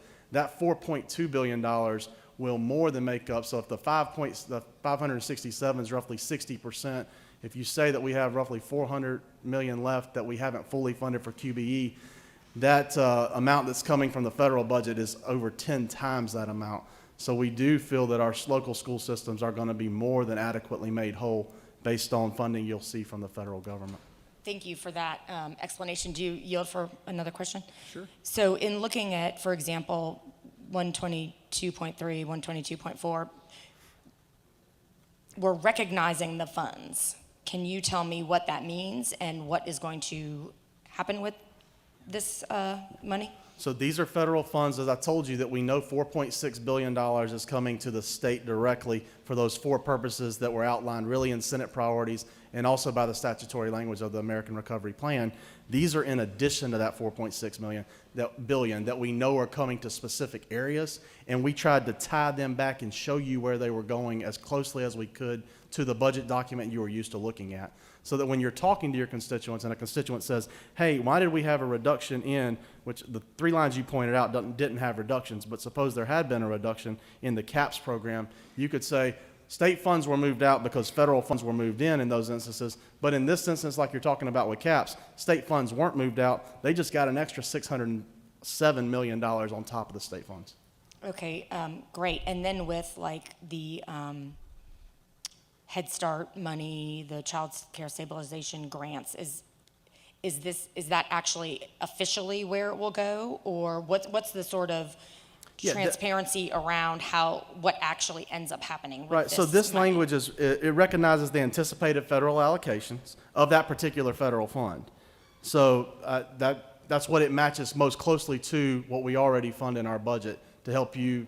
We were trying to provide as much transparency as we could. No, I appreciate that, and that's why I'm asking all these questions, so I understand it a little bit better. And so does that mean, Senator, that the governor will then have to make this final to change it from recognized to it being a line item for us in the supplemental next year? Well, I think actually slightly different than that, okay? So these funds we're expecting are going to flow down specifically from federal allocations, right? So they're coming straight to these agencies directly for child care services, et cetera. On top of that, you still have $4.6 billion. I know I hope I'm saying this correctly and it doesn't sound inappropriate when I say this. I know it's really hard to understand here. One of the reasons why it's hard to understand is because there's just so much blame money that they've thrown down here at us right now. Right. It's not a bad thing, but it is hard to point you to where it's coming, and it gets confusing because never ever else in history would we ever have expected the federal government would point down that much money. They did, but then they did more. So we tried to recognize the specific funds that it was going to, but these are not reductions from the $4.6 billion that we've also already showed you. I understand. And so final question, I'm sure others have questions. Then the additional funds that are not coming down to a specific area that you've attempted rightfully to tie it to, the governor will be making those decisions. I mean, if it's to the state, I understand there's money that is this time, unlike the CARES Act, going directly to the local governments, for example. So the governor will decide where we're putting the rest of it. Can you tell me a little bit about that and how that process will work? Sure. If you'll turn to section 167, 168 rather, you'll see where we recognize the 4.6, I'll read out the number, $4,654,502 that we expect to be the state's allocation that's not otherwise allocated. And then we tried to give the A, B, C, D as to where we felt those dollars based upon your Senate request, not we as in Blake, we as in the Senate, where those should be directed. And those are two: responding to the public health emergency, providing essential performance pay for essential work during the COVID-19 pandemic, backfilling reductions in revenue where necessary, and for making necessary investments in water, sewer, and broadband infrastructure. And those, again, came off of the Senate request letters that you provided. Thank you. Chair recognizes the senator from the 6th for a question. Will the senator yield? Yes, ma'am. With respect to 168.1, you talked about the priorities that were laid out that came from the Senate body, the A, the B, the C, the D. They also match the federal enabling legislation. Okay. In terms of that, well, and that's interesting in terms of the enabling legislation, so maybe we get to that secondarily. In terms of these priorities of the Senate, does the governor have any obligation to honor these priorities? So, great question, Senator. Thank you. As the governor can disregard any language in the budget or his veto pen in Georgia is strong, he could veto entire sections. That's correct. Okay, so with respect to that, and I believe everybody here knows, but the governor basically has complete control over the allocation of the $4.6 billion that's coming straight to the state government. And if you use that same analogy, he would have complete control over the $27 billion in the state budget because he could red line veto any program. Yes, ma'am. With respect to that, though, we actually have some input. We pass the budget every year, correct? Yes, ma'am. Okay. Can I, one more question, or is he done? Oh, That's for the senator to answer. Well, I just saw the red. So. Yeah. I'll certainly yield to another question. Last question. Okay. In terms of 83.1, the payments to the One Georgia Authority. Yes, ma'am.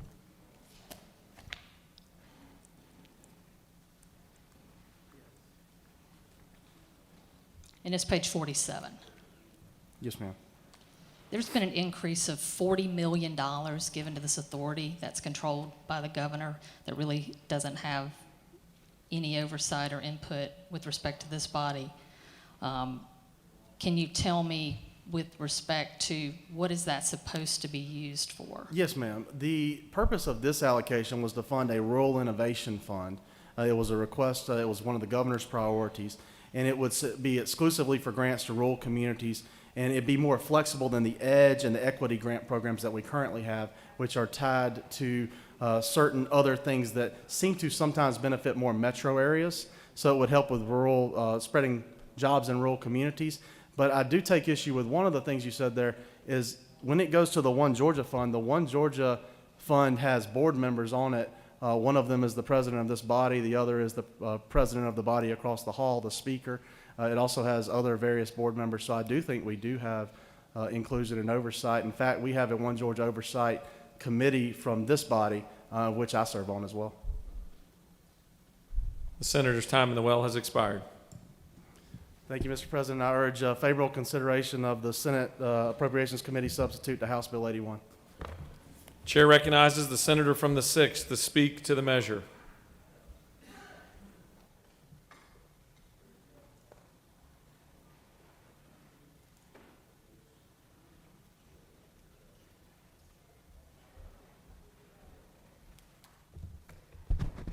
Thank you.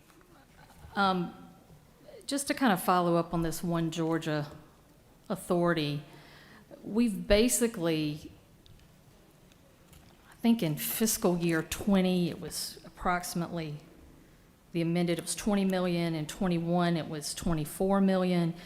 In 2021 amended, it was 43 million. I mean, this is real money, y'all. And in terms of the whole idea that, and I understand that the president of this body sits on the board, but the head of that board is the governor. And with respect to the other members of that board, they come from OPB and economic development. It has been referred to as the governor's slush fund. There aren't any real parameters in terms of where that money can be spent, except for the fact that it can't be spent in eight metro Atlanta counties. Okay, so 151 counties apparently are rural, and all of this money can be used for whatever, basically, you know, in terms of this authority just to kind of hand out. That's not transparent, and it definitely, with respect to our powers and our ability to budget money and allocate funds, it kind of gives that away. I think that's problematic, especially in light of the fact that we're not even funding QBE fully. I mean, we just talked about all this money that came down from the feds and how incredible it is. And we're not even funding our schools at the level we need to. And then with respect to the American Relief Fund, the ability to expand Medicaid, and have that program covered for 2 years. We wouldn't even have to adjust the budget in terms of offsetting of costs because it doesn't cost us anything. Y'all, come on. This is ridiculous. We could cover 500 million people in this state. We could send money to rural hospitals. We could up health care provider reimbursement rates across this state. And we're not doing any of it. What an opportunity. Yeah, okay. Whether you think it's an okay idea to have the money come down from the feds or not, it's coming. But at least let's do the responsible thing by the people of this state and spend that money in a way that benefits them, that benefits our hospitals, our people, our providers. That's what we should be doing. That's what we should be doing, not allocating $40 million to a slush fund for the governor. I yield the well. Senator has yielded the well. The chair recognizes the senator from the 10th to speak to the measure.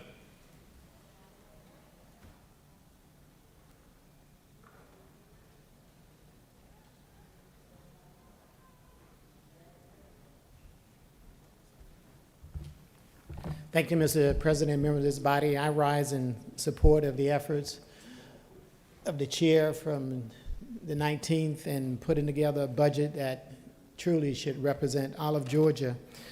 I wanted to highlight a section of this budget on section 261.2. It deals with the School Resource Officer Program. And I wanted to explain to everybody what this is all about. 3 years ago, we passed a bill unanimously in the Senate and the House that created this SRO training program. It is a unique certification program and really the first of its kind in the United States for school resource officers. And this year, with the pandemic and kids doing virtual learning, there's been a lot of effort put on how do we transition kids back into the classroom. And not only do we how do we transition the kids back into the classroom, but how do we transition these schools resource officers in dealing with some of the problems that we know these kids are going to have. So there was a SRO collaborative that was put together by members from educators and medical professionals, as well as a lot of government agencies on this SRO collaborative, and they did invite me to participate in it as well, and they've been meeting regularly. And one of the things that we knew we had to do in order to get these kids to transition back into the classroom without the kind of problems that we anticipate them having is to retrain the school resource officers. GIPSTIC, State Patrol down in Forsyth, Georgia, has been working for this past year and a half, if not a little bit more, on putting together this essential training program for the SROs. And these funds that's been put in the budget are going to be used for that purpose, to retrain all of the SROs, and it also creates a unique certification for POST, which I mentioned earlier is the first of its kind. So we have in these funds an opportunity where the school resource officers, Highway Safety Patrol, and Police Officer Standards Training Commission are working together on creating this unique program in these resource officers that will be serving with our kids in all of these classrooms. So I just want to thank the chairman on putting together this budget and including these funds in here for an essential program. And I also want to thank the many members out there that's working on this collaborative on putting together this initiative on how do we transition our kids back into the classroom. Thank you, Mr. President, and I yield the well. Thank you, Senator. Does any other senator wish to speak for or against the measure? Chair sees none. The question is on the adoption of the committee substitute. Is there objection to adoption of the committee substitute? Chair hears none, and the committee substitute is adopted. Is there objection to agreeing to the report of the committee which is favorable to the passage of the bill? The chair hears none. The report of the committee is agreed to. Is there objection to the main question being ordered? The chair hears none, and the main question is ordered. Questions on the passage of the bill by substitute. All those in favor vote yea. Opposed, nay. The secretary will unlock the machine.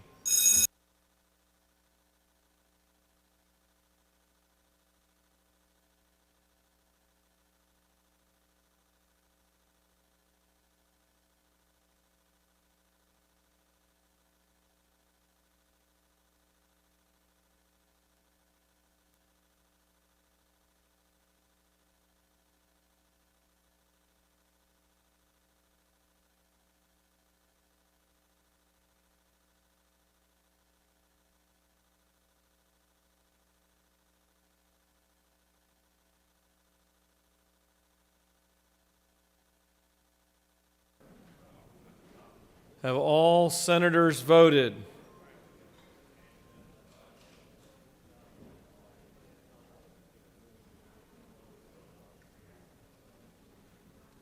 Have all senators voted?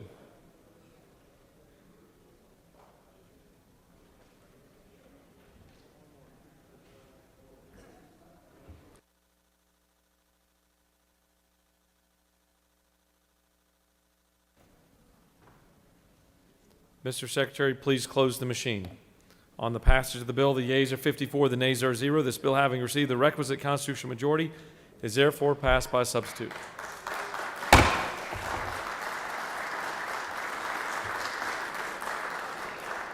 For what purpose does the senator from the 19th rise? Mr. President, I ask that the Senate immediately transmit House Bill 81 to the House. Senator from the 19th has moved that the Senate immediately transmit House Bill 81 to the House. Is there objection? The chair hears none, and it is immediately transmitted. Mr. Secretary, can you please read the caption of House Bill 451?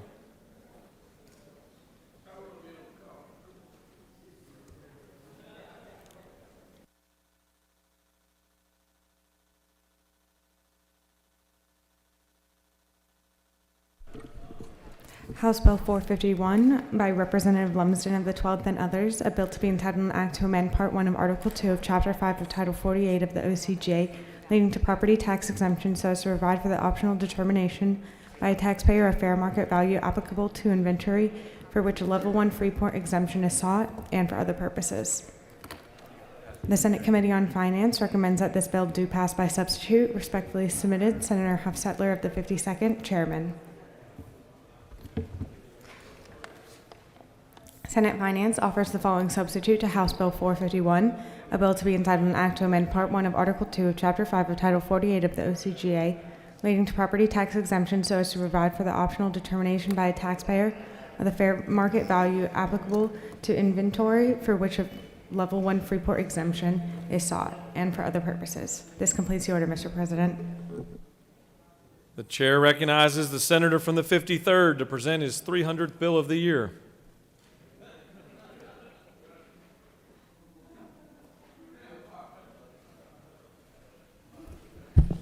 That's right, Mr. President. Thank you for having me. I bring you another great bill that reaches to the stars. How was that? Okay. Colleagues, I bring you shoot. And I said shoot. House Bill 451. 451. It comes from the Georgia Association of Manufacturers. This bill is about those companies in your district, both big and small, that employs people, that gives you a sense of pride that you know here in America, in Georgia, we're making things again, that we're continuing to put pride in our country and our state by putting jobs in your towns and cities and counties. This is talking about the fair market on inventory, which is in Level 1 Freeport in a lot of your counties.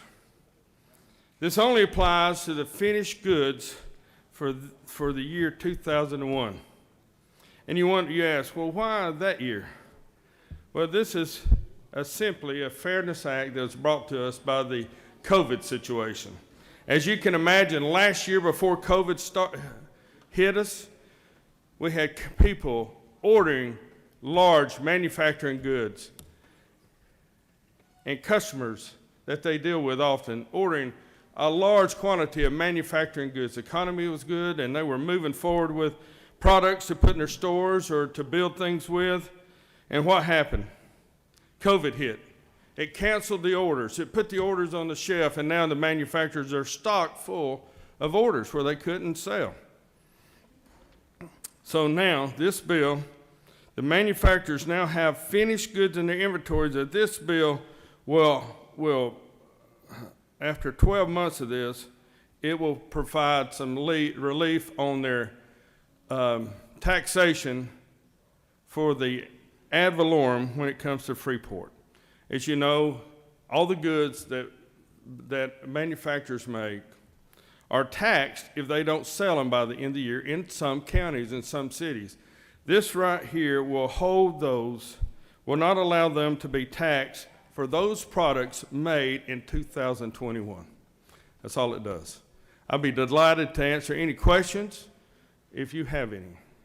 If not, You have no questions. If not, I appreciate you helping keep the jobs here in Georgia thriving, where they can buy cars for many of our folks here. Thank you.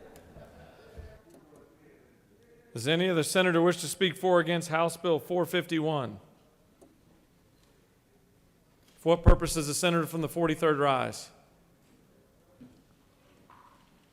I waive. I was going to ask for excuse for Senator, but she's back. Senator waves. Any other senator wish to speak for or against House Bill 451? The chair sees none. The question is on the adoption of the committee substitute. Is there objection or adoption of the committee sub? The chair hears none, and the committee sub is adopted. Is there objection to agreeing to the report of the committee which is favorable to the passage of the bill? The chair hears none. The report of the committee is agreed to. Is there objection to the main question being ordered? The chair hears none. The main question is ordered. Questions on the passage of the bill by substitute. All those in favor vote yea. Opposed nay. The secretary will unlock the machine.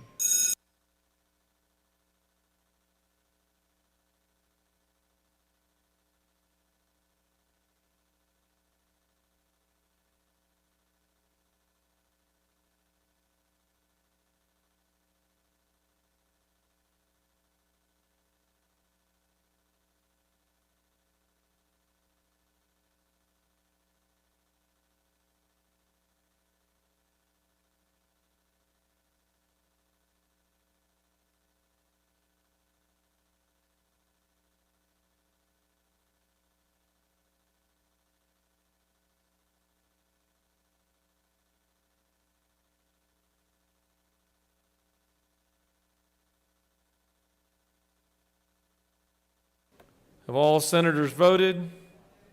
Mr. Secretary, please close the machine. On the passage of the bill, the yeas are 53, the nays are 0. This bill, having received the requisite constitutional majority, is therefore passed by substitute. Mr. Secretary, can you please read the caption to Senate Resolution 190?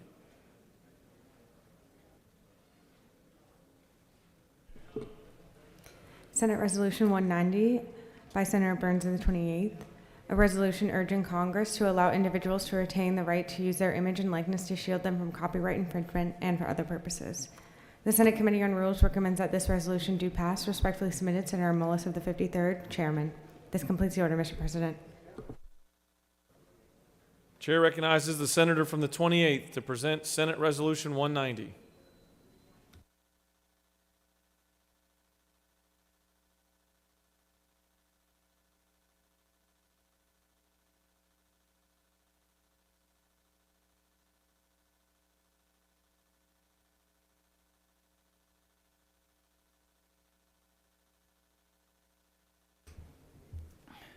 Thank you, Mr. President.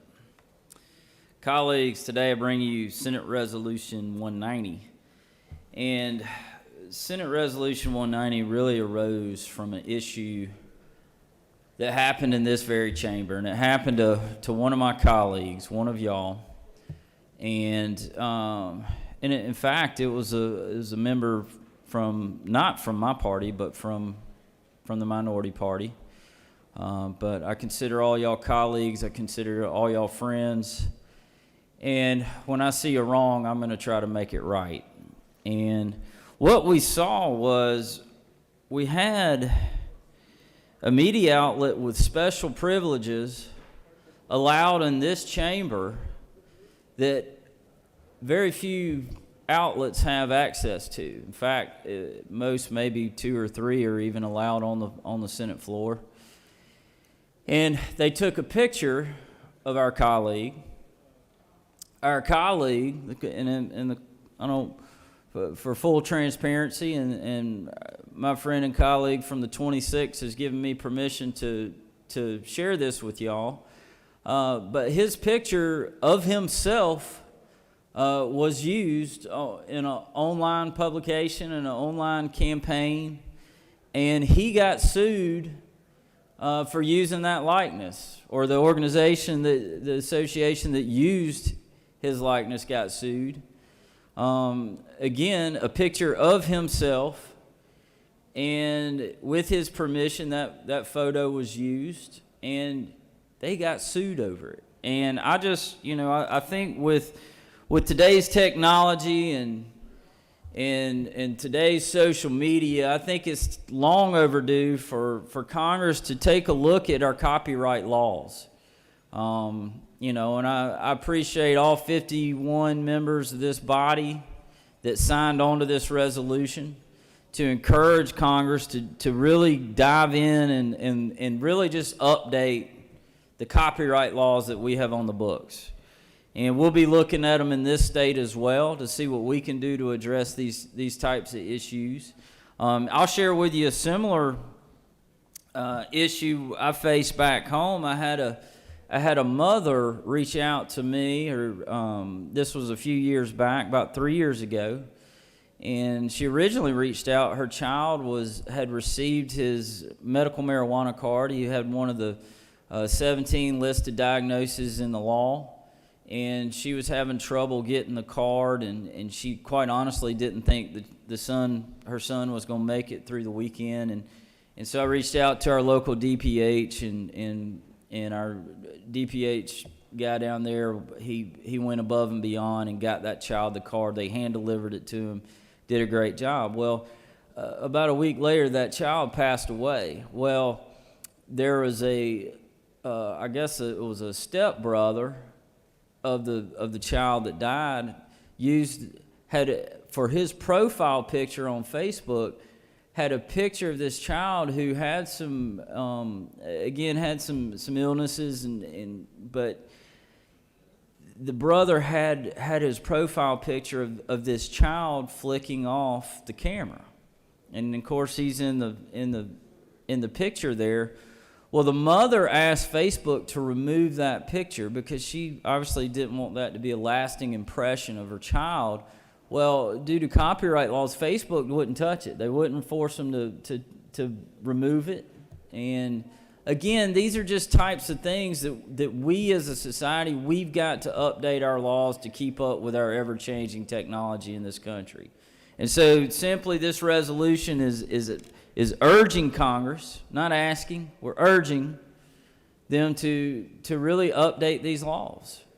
And I don't really know how we deliver these resolutions to Congress. I don't know if they're hand-delivered. I don't know if they're faxed, mailed, or what. I know I probably can't deliver it.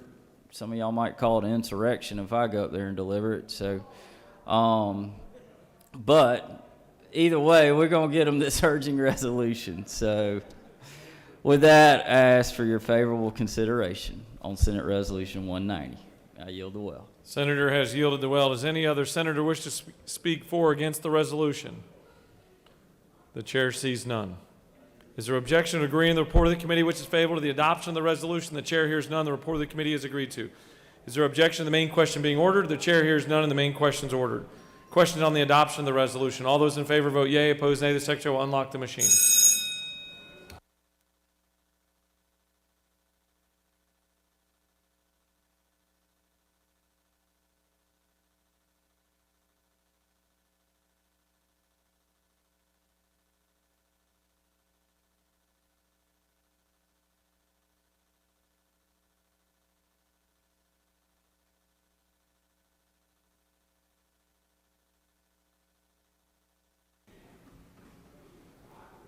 Have all senators voted? We got one more coming? Okay.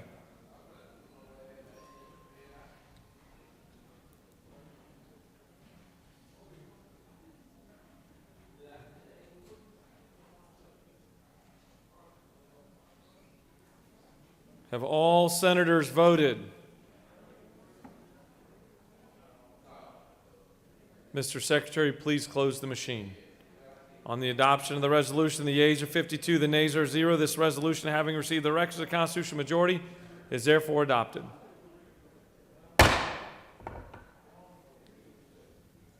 Mr. Secretary, can you please read the caption of House Bill 395?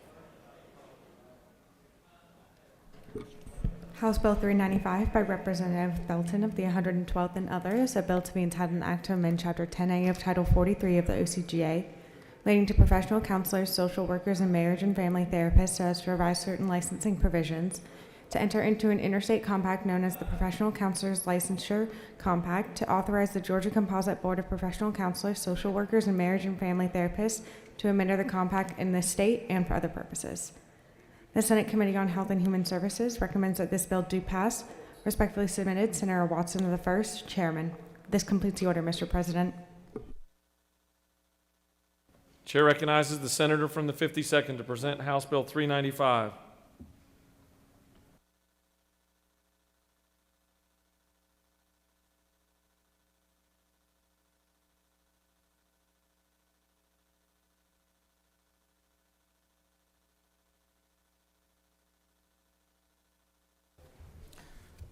Thank you, Mr. President. We have had several compact bills come through in a lot of telehealth, telemedicine. It seems to be more important these days. This particular one, I know we had a licensed professional counselor that was a member of the Senate from the 13th until a year ago when he had passed away, but they perform a great service to our state. The Pentagon in particular has pushed for these sort of rules to help the spouses of military families when they move around to be able to immediately begin practicing. And we do have a large military base presence in this state. This also had to go through I call it the GOREC, but the GORC committee. That's a multi-component group here that looks at all occupational license, and it was approved unanimously out of that committee as well here at the state. It will actually require Georgia to up their standards slightly to make sure they meet the standards nationwide, and will also include criminal background checks by the FBI, but it will be helpful in some ways in that we will get the databases from the other states that are part of this compact, and anybody who doesn't meet the standards or has a problem in one state will immediately be unable to be a part of this compact in the other states. So with that, Mr. President, I'll yield the well if there's no questions. You have no questions. Any other senator wish to speak for or against House Bill 395? The chair sees none. Is there objection to agreeing the report of the committee which is favorable to the passage of the bill? The chair hears none. The report of the committee is agreed to. Is there objection to the main question being ordered? The chair hears none and the main question is ordered. The questions on the passage of the bill. All those in favor vote yea, opposed nay. The secretary will unlock the machine.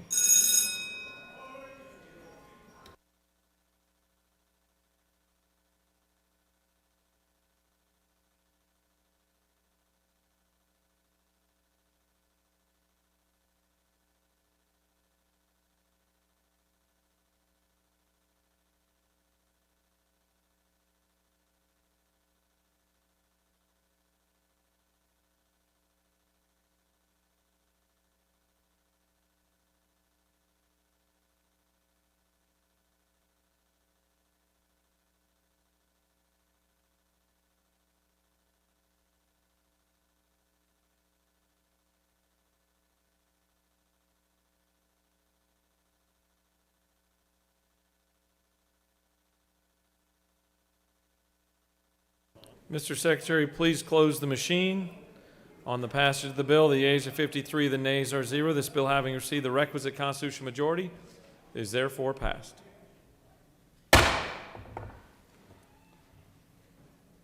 Ms. Secretary, can you please read the caption of House Bill 154?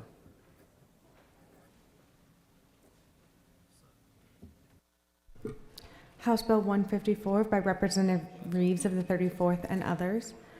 A bill to be entitled an act to amend Title 19 of the OCGA relating to domestic relations so as to strengthen, clarify, and update provisions relating to the protection of children including foster children and adopted children, to allow for notice by a certified mail in certain adoption proceedings and for other purposes. The Senate Committee on Judiciary recommends that this bill do pass by substitute. Respectfully submitted, Senator Strickland of the 17th, Chairman. Senate Judiciary offers the following substitute to House Bill 154, a bill to be entitled an act to amend Title 19 of the OCGA relating to domestic relations so as to strengthen, clarify, and update provisions relating to the protection of children, including foster and adopted children, to allow for notice by certain mail-in certain adoption proceedings, to revise a provision relating to the surrender of a mother's parental rights, and for other purposes. This completes the order, Mr. President. The chair recognizes the rules chairman's roommate, the senator from the 50th, to present the measure.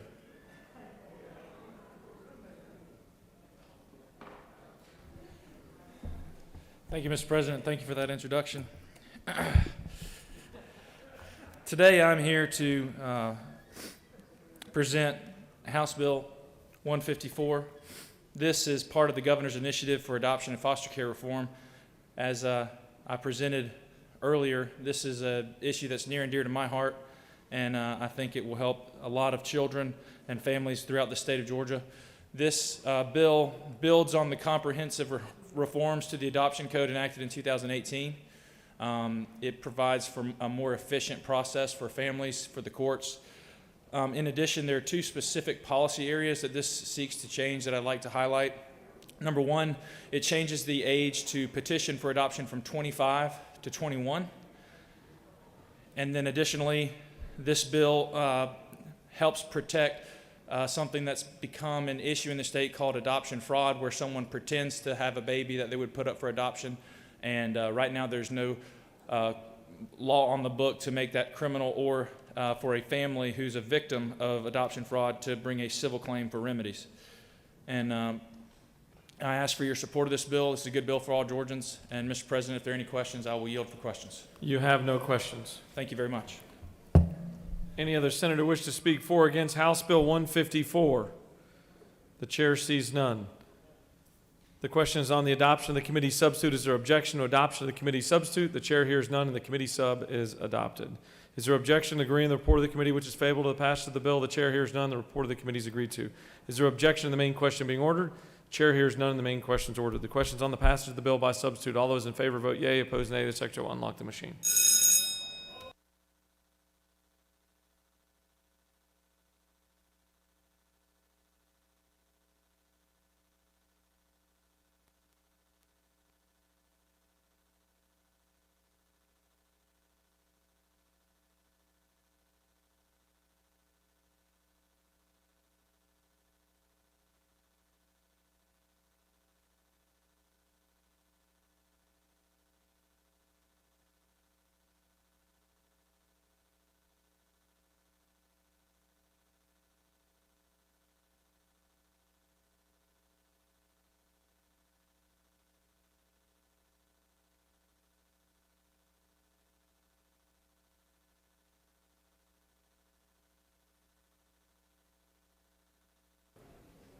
Have all senators voted?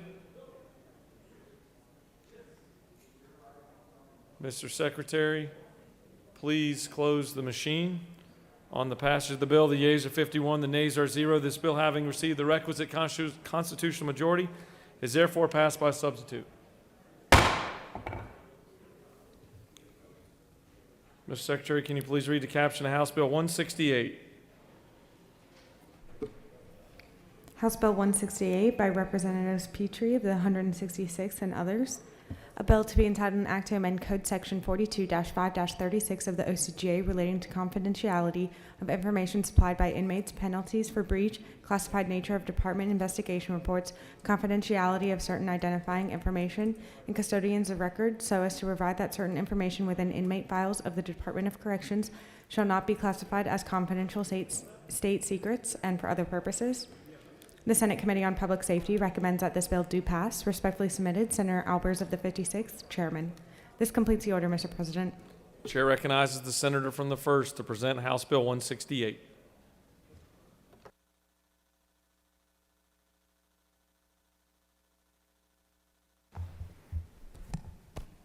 Thank you, Mr. President.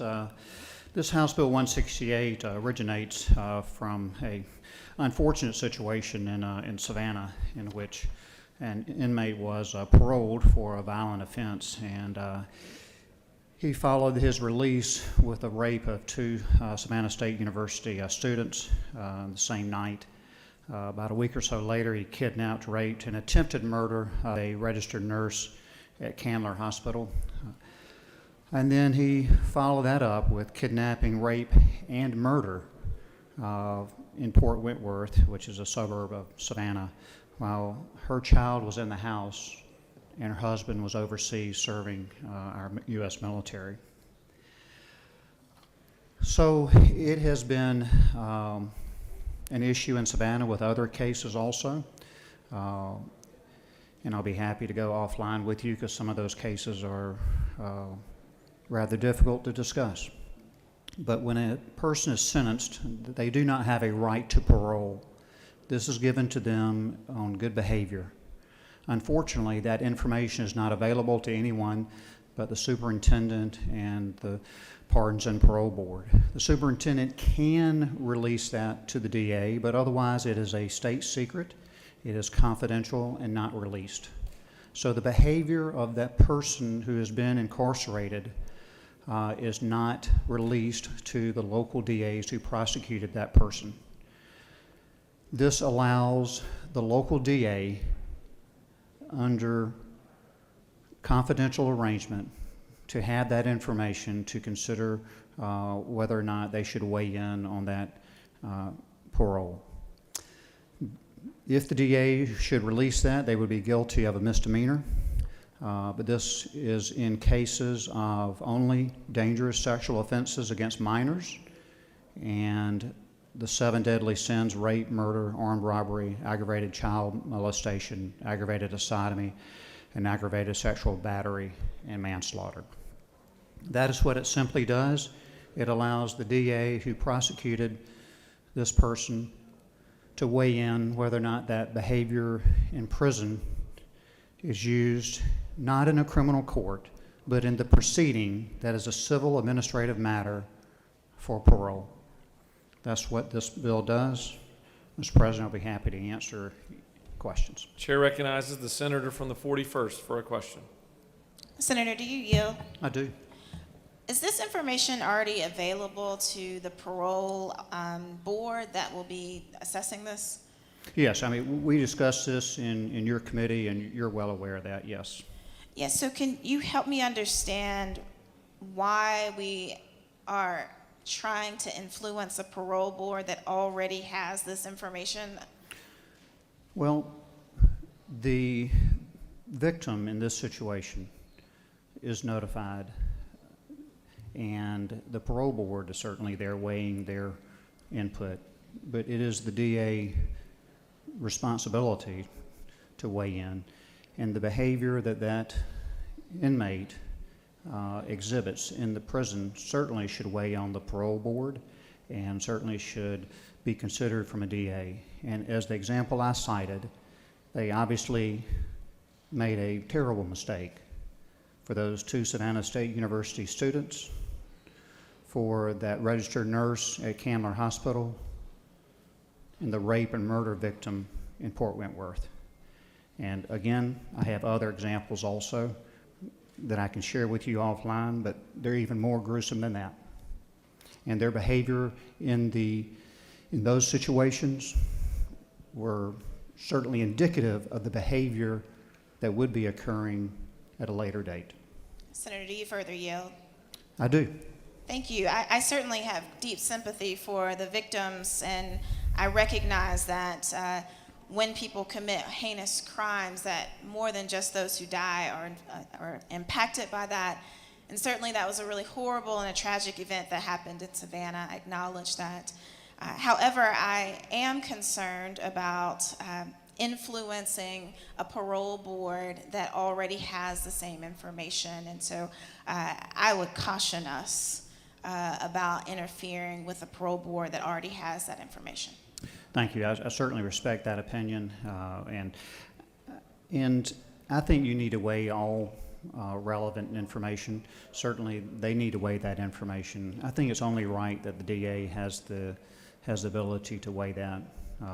The victims don't get that right, but I understand it is confidential and remains confidential. And thank you very much for that question. Chair recognizes the senator from the 29th with a question. Does the senator yield? I do. Senator, does this legislation, would I be true to assume that this legislation is just looking for a balance and to place the interests of the victims, their family, and the community, that the individual that could possibly be released because of this hearing, we're trying to balance their interests with the interests along with the individual who's incarcerated that's trying to get out? It is. That's absolutely true. There is no right to parole. This is a reward for theoretically good behavior. And where there is not good behavior, they shouldn't be rewarded. But it is another piece of information that the local folks will be able to weigh in on. Thank you, Senator, and I want to thank you for bringing this legislation forward, and I'm sure it will save lives in Georgia. Thank you. Thank you. Chair, do you continue to yield? No, I think I've said enough. I'll be happy to talk offline, and I would appreciate your favorable consideration for this good bill. I think it's well balanced, and I'll yield the well. Senator has yielded the well. Does any other senator wish to speak for or against House Bill 168? Chair sees none. Is there objection to agreeing to the report of the committee which is favorable to the passage of the bill? The chair hears none. The report of the committee is agreed to. Is there objection to the main question being ordered? The chair hears none, and the main question is ordered. Questions on the passage of the bill? All those in favor vote yea. Opposed, nay. The secretary will unlock the machine.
Have all senators voted?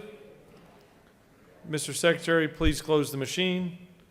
On the passage of the bill, the yeas are 40, the nays are 11. This bill, having received the requisite constitutional majority, is therefore passed.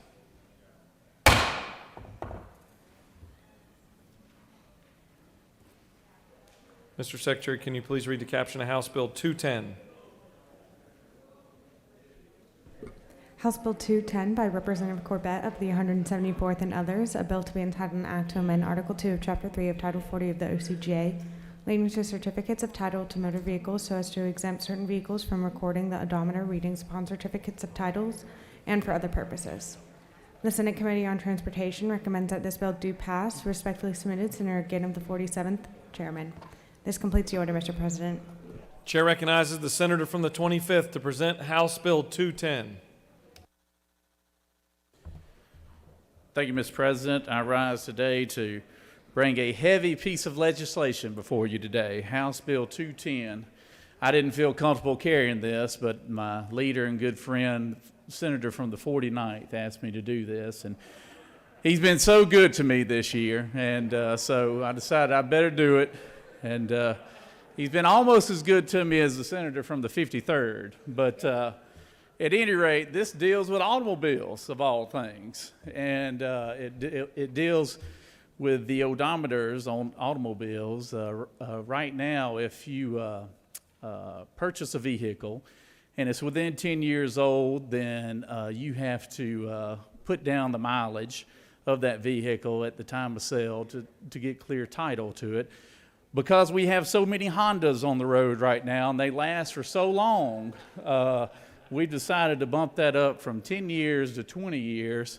And so those robust pilots that are driving down the road right now can be well accounted for, and so nobody will get fooled on what they're buying. So this is a good consumer bill, and I yield the well if there's no questions, Mr. President. You have questions. Okay. Chair recognizes the senator from the 18th with a question. Thank you, Mr. President. Does the senator yield? Yes, sir, absolutely. To the distinguished senator from Jackson, is this your first time in the well? Is this your first bill? It might as well be, considering where my standing is right now. So. Well played, Senator. Well played. No more questions. Believe it or not, you have no more questions. All right. Don't forget your paperwork. For what purpose does the senator from the 28th rise? He waves. Any other senator wish to speak for or against House Bill 210? Chair sees none. Is there objection to agreeing to the report of the committee which is favorable to the passage of the bill? The chair hears none. The report of the committee is agreed to. Is there objection to the main question being ordered? Chair hears none, and the main question is ordered. Questions on the passage of the bill. All those in favor vote yea. Opposed, nay. The secretary will unlock the machine.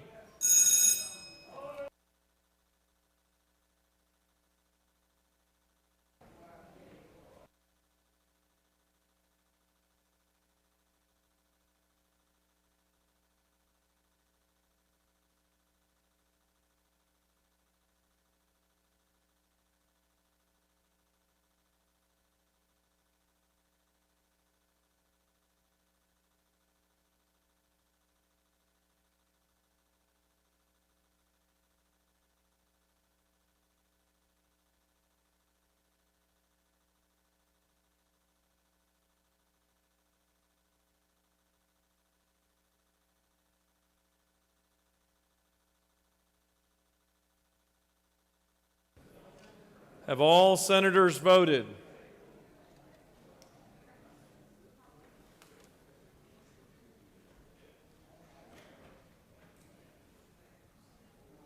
Have all senators voted? Mr. Secretary, please close the machine. On the passage of the bill, the yeas are 50, the nays are 0. This bill, having received the requisite constitutional majority, is therefore passed. What purpose does the senator from the 19th rise? Mr. President, I move that the Senate insist on its substitute to House Bill 81.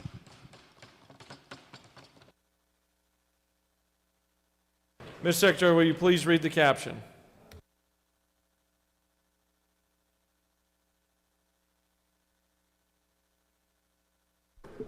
House Bill 81 by Representative Ralston of the 7th and others, a bill to be entitled an act to make and provide appropriations for the state fiscal year beginning July 1st, 2021 and ending June 30th, 2022, and for other purposes.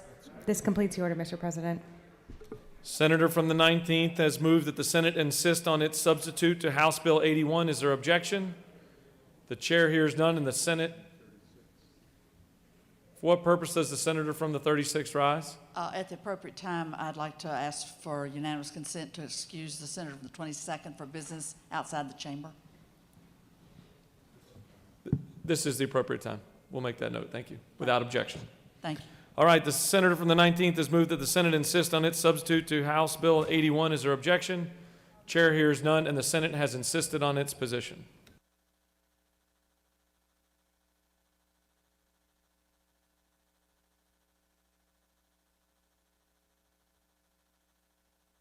Chair recognizes the senator from the 32nd for a motion. Thank you, Mr. President. I move that the Senate agree to the House substitute to Senate Bill 4. Ms. Secretary, can you please read the caption?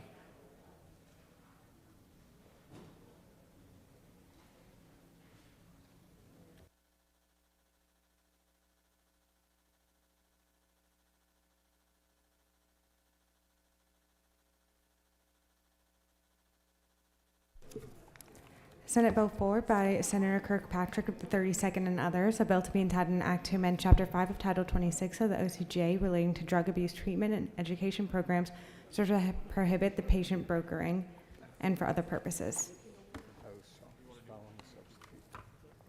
The House offers the following substitute to Senate Bill 4, a bill to be entitled an act to amend Chapter 5 of Title 26 of the OCGA relating to drug abuse treatment and education programs so as to prohibit patient brokering and for other purposes. This completes the order, Mr. President. The chair recognizes the senator from the 32nd to speak to her motion.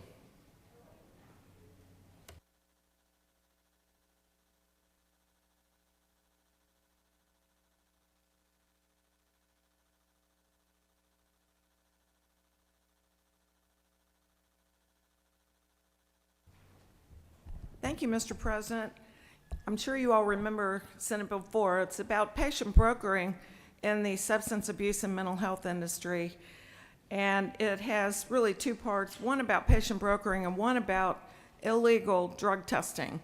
And the part that changed in the bill, and I missed this and had to fix it in their committee, is that most of these drug tests, and this is on line 153, are actually not blood tests, they're urine tests. And so that's the major change in the bill, and I would appreciate your favorable consideration. Thank you. You have no questions. Thank you. I yield the will. Does any other senator wish to speak for or against the motion? The chair sees none. The senator from the 32nd has moved that the Senate agree to the House substitute to Senate Bill 4. All those in favor of the motion vote yea. Opposed, nay. The secretary will unlock the machine.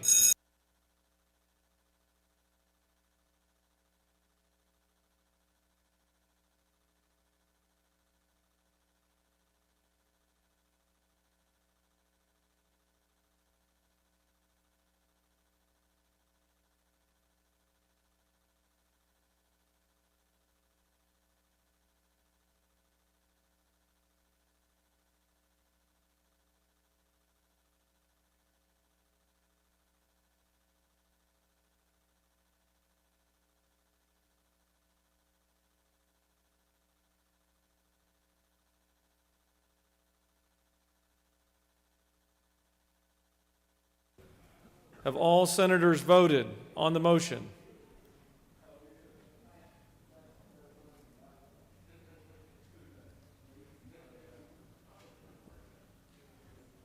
Have all senators voted? The chair would encourage the author of the motion, senator from the 32nd. Mr. Secretary, please close the machine. On the motion, the yeas are 51, the nays are 0, and the Senate has agreed to the House substitute to Senate Bill 4.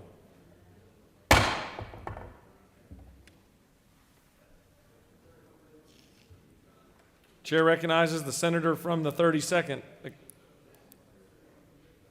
for a motion. Thank you, Mr. President. I move that the Senate agree to the House substitute to Senate Bill 5. Mr. Secretary, can you please read the caption? Senate Bill 5 by Senators Kirkpatrick of the 32nd and others, a bill to be entitled an act to amend Title 43 of the OCGA relating to professions and businesses so as to provide patient protection measures for patients undergoing sedation in certain settings and for other purposes. The House offers the following substitute to Senate Bill 5, a bill to be entitled an act to amend Title 43 of the OCGA relating to professions and businesses so as to provide patient protection measures for patients undergoing sedation in certain settings and for other purposes. This completes the order, Mr. President. Chair recognizes the senator from the 32nd to speak to her motion.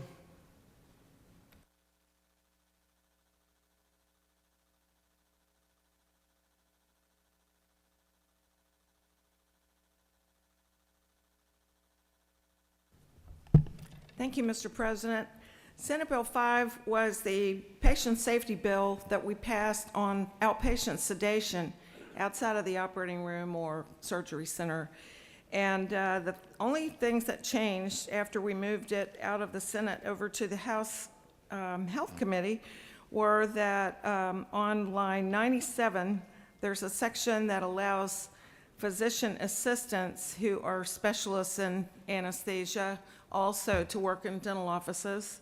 And then the other change, which is a little bigger change, is starting on line 114.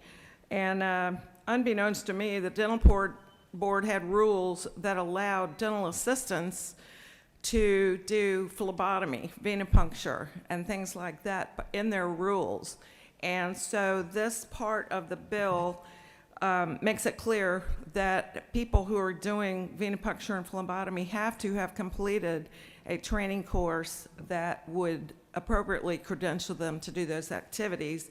And it also states that a licensed dentist on line 124 shall not delegate to a dental assistant or dental hygienist the administration of any medication or drugs given to a patient through phlebotomy or venipuncture. So those changes actually do improve the bill, and I'd ask for your favorable consideration. You have no questions. Thank you. I yield the will. Does any other senator wish to speak for or against the motion? The chair sees none. The senator from the 32nd has moved that the Senate agree to the House substitute to Senate Bill 5. All those in favor vote yea, opposed nay. The secretary will unlock the machine.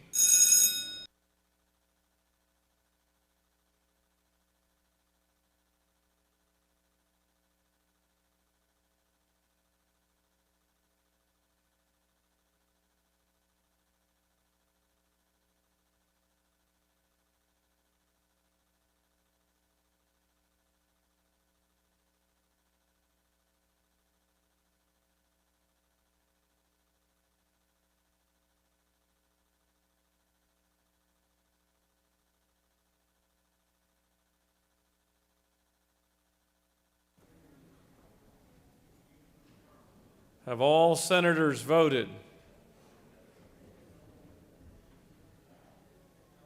Mr. Secretary, please close the machine. On the motion, the yeas are 52, the nays are 0, and the Senate has agreed to the House substitute to Senate Bill 5.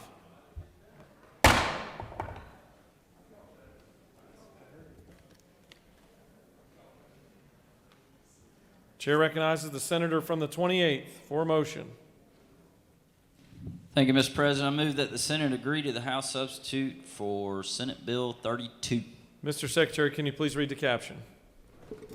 Senate Bill 32 by Senators Brass of the 28th and others, a bill to be entitled an act to amend Code Section 50-18-72 of the OCGA relating to when public disclosure not required so as to exempt certain personal records of state and federal employees from public disclosure and for other purposes. The House offers the following substitute to Senate Bill 32, a bill to be entitled an act to amend Titles 43 and 50 of the OCGA relating to professions and businesses and state government respectively so as to exempt certain personal records from public disclosure and for other purposes. This completes the order, Mr. President. Chair recognizes the senator from the 28th to speak to his motion.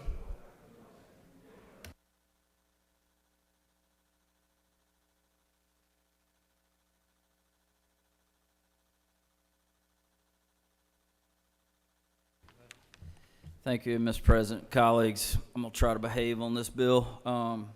If you'll, quick refresher course, Senate Bill 32 in its original form simply added federal employees to the list of government employees that are exempt from public records, or at least can be exempt should they apply.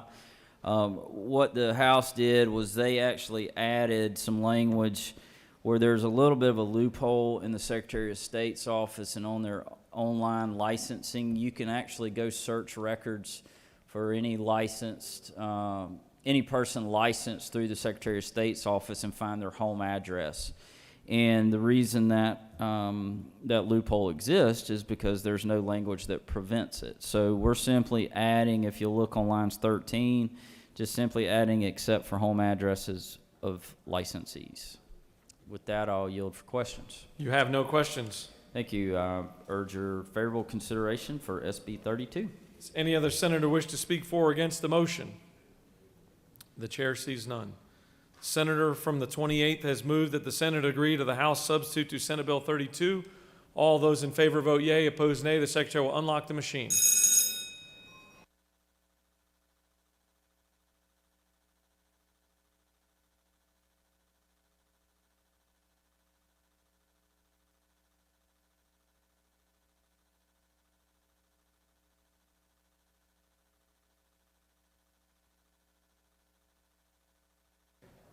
Have all senators voted?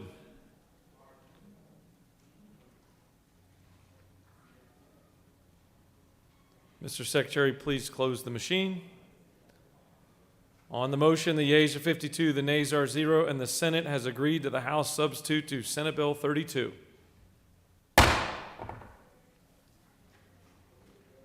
Chair recognizes the senator from the 51st for a motion.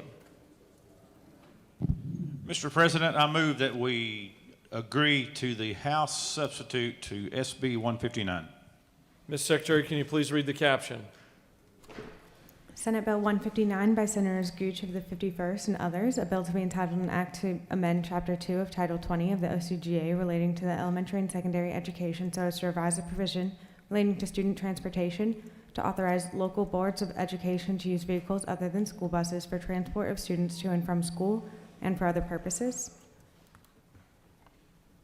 The House offers the following substitute to Senate Bill 159. A bill to be entitled an act to amend Chapter 2 of Title 20 and Chapter 1 of Title 40 of the OCGA relating to elementary and secondary education and identification and regulation of motor vehicles, respectively, so as to revise a provision relating to student transportation, to authorize local boards of education to use vehicles other than school buses for transport of students to and from school and for other purposes. This completes the order, Mr. President. The chair recognizes the majority whip to speak to his motion.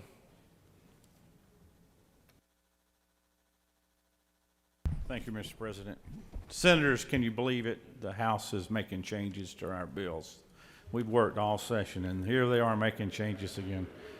Are we going to stand for that? Actually, these changes in this bill are a good bill. It's a good bill. The changes that were made were favorable, I believe, for the good of the children of Georgia. The small changes in Section 1 are on line 16, where they added the word school and school-related activities.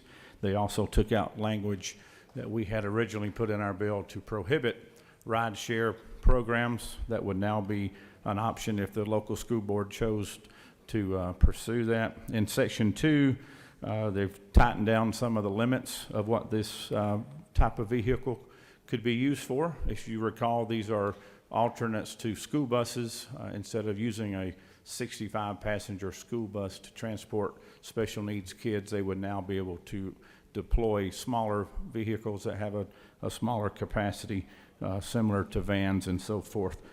And the rest of changes in Section 2 dealing with the ride share restrictions were taken out as well. Section 3 was added, and all that is a definition basically saying that these alternative type vehicles are not subject to the same restrictions that a full-blown school bus would be subject to. And Mr. President, that is the summary of the changes made by the House, and I would ask that you support this bill. You have a question. Chair recognizes the senator from the 36th with a question. Thank you, Mr. President. Senator Yield. I do. In looking at the language that was added on line 44 through 48, maybe share some further information. This provides that this authorizes and requires local school boards to have insurance policies ensuring the students being transported in this alternative type of vehicle.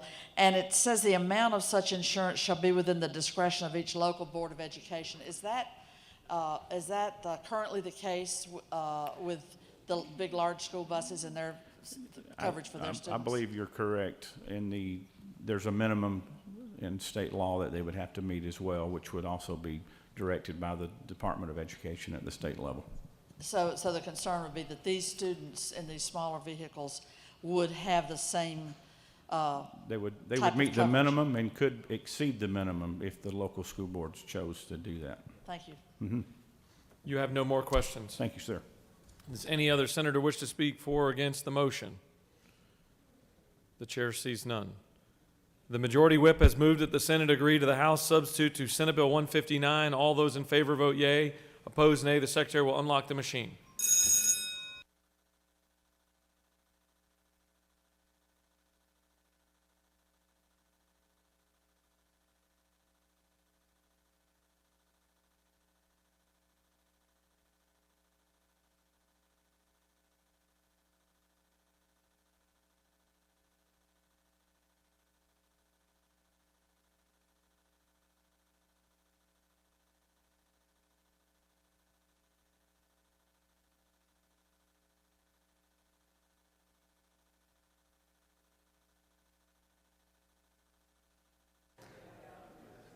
Have all senators voted? Mr. Secretary, please close the machine. On the motion, the yeas are 53, the nays are 0, and the Senate has agreed to the House substitute to Senate Bill 159. What purpose does the senator from the 19th rise? Mr. President, I move that the Senate adhere to its substitute to House Bill 81 and that a conference committee be appointed.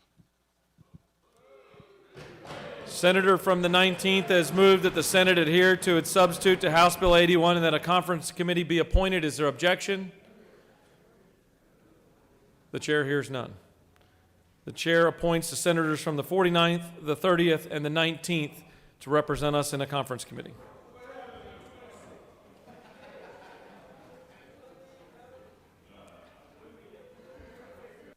Wasn't expecting that reaction. It's a 2-year, it's 2 years. Before we move on with our adjournment, I want to make a quick note here. Actually, not a quick note. I want to take some time to thank some people that make us look much better and be better prepared than we all deserve, and that's all the staff members that are around us. A lot of times we wait till the final days to do this, but certainly I want these folks to have some recognition outside of the chaos of sine die, and just a couple of different groups of folks that I want to mention and thank for their service. One is we passed a budget today, and that budget would not be possible without Melody, Brent, and the entire budget office and the great work that they do.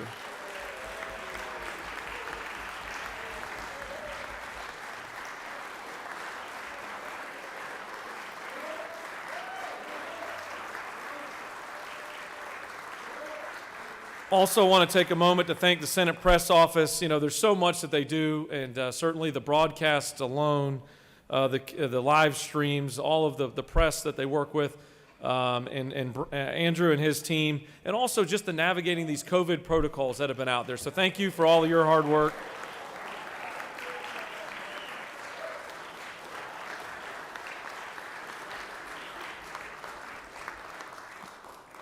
And want to thank the brains behind the operation here, the Senate Research Office, and all the great work that they do. Elizabeth and her entire team as they continue to pour through countless hours and inches of documents to help make sure that we're prepared to answer the tough questions. So thank them and all of their great work. And all of us deserve, especially me and our office, deserve a debt of gratitude to Secretary Cook and his entire team over here as they continue to make this run way so smoothly.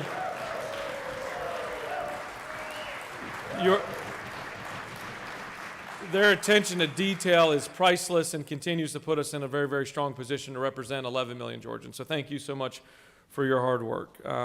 With that, I'd like to recognize the Majority Leader. No. Mr. President, I appreciate everything you did for the staff because we are dependent on them to make everything go. I move that the Senate stand adjourned until 10 o'clock on Thursday, 25 March 2021. Mr. Secretary, will you please read your announcements? Rules will meet upon adjournment. Higher education will meet. Rules is canceled. Higher education will meet at 1 p.m. in room 450. Insurance and labor will meet at 1 p.m. in mezzanine 1. Health and human services will meet at 2:15 in room 450. Public safety will meet at 2:15 in mezzanine 1. Regulated industries and utilities will meet at 3:30 in room 450. Finance will meet at 4:45 in room mezzanine 1. Transportation will meet at 4:45 in room 307 CLOB. This completes the order, Mr. President. Chair recognizes the senator from the 32nd to introduce our Doctor of the Day. Just in case y'all were getting tired of hearing from me today, I want to introduce the Doctor of the Day, Dr. Walter McClellan, who's a friend of mine. He's an Atlanta native and graduated from Westminster, went to Princeton University with a degree in history, ran cross country and track there, and he came back to Atlanta to complete his MD at Emory. And he stayed at Emory to finish his training. He's a hand surgeon, which makes him very special. And he trained in Baltimore, Maryland, and he practices here in Atlanta and is also an adjunct professor at Emory University. I hope that you'll stop by and say hello to Dr. Walter McClellan, orthopedic hand surgeon extraordinaire. Thank you. Chair recognizes the senator from the 36th for an announcement. Thank you, Mr. President. The Women's Caucus weekly luncheon meeting will begin now. You can pick up your lunches in room 216, second floor of the Capitol, and participate through Zoom for the Women's Caucus meeting today. Thank you. Chair recognizes the pro tem for an announcement. Real quickly, I want to thank everyone for getting their test this past Monday. Our rates continue to be very, very low relative to the general population. But I also want to urge each and every member of this body and the staff to be cognizant of your surroundings, to be aware of what's going on. I parked in a beautifully well-lit place yesterday, and upon return to my automobile had been entered and windows broken out and things taken. So I just want to tell you, everybody in this body and the staff, to be careful where you are and what you're doing, and be aware of your surroundings, and Godspeed. Y'all have a great day. Thank you, Mr. President. The Majority Leader has moved that the Senate stand adjourned until Thursday, March 25th, 2021 at 10 a.m. All those in favor of the motion signify by saying aye. Opposed, no. The ayes had it early. Senate stands adjourned.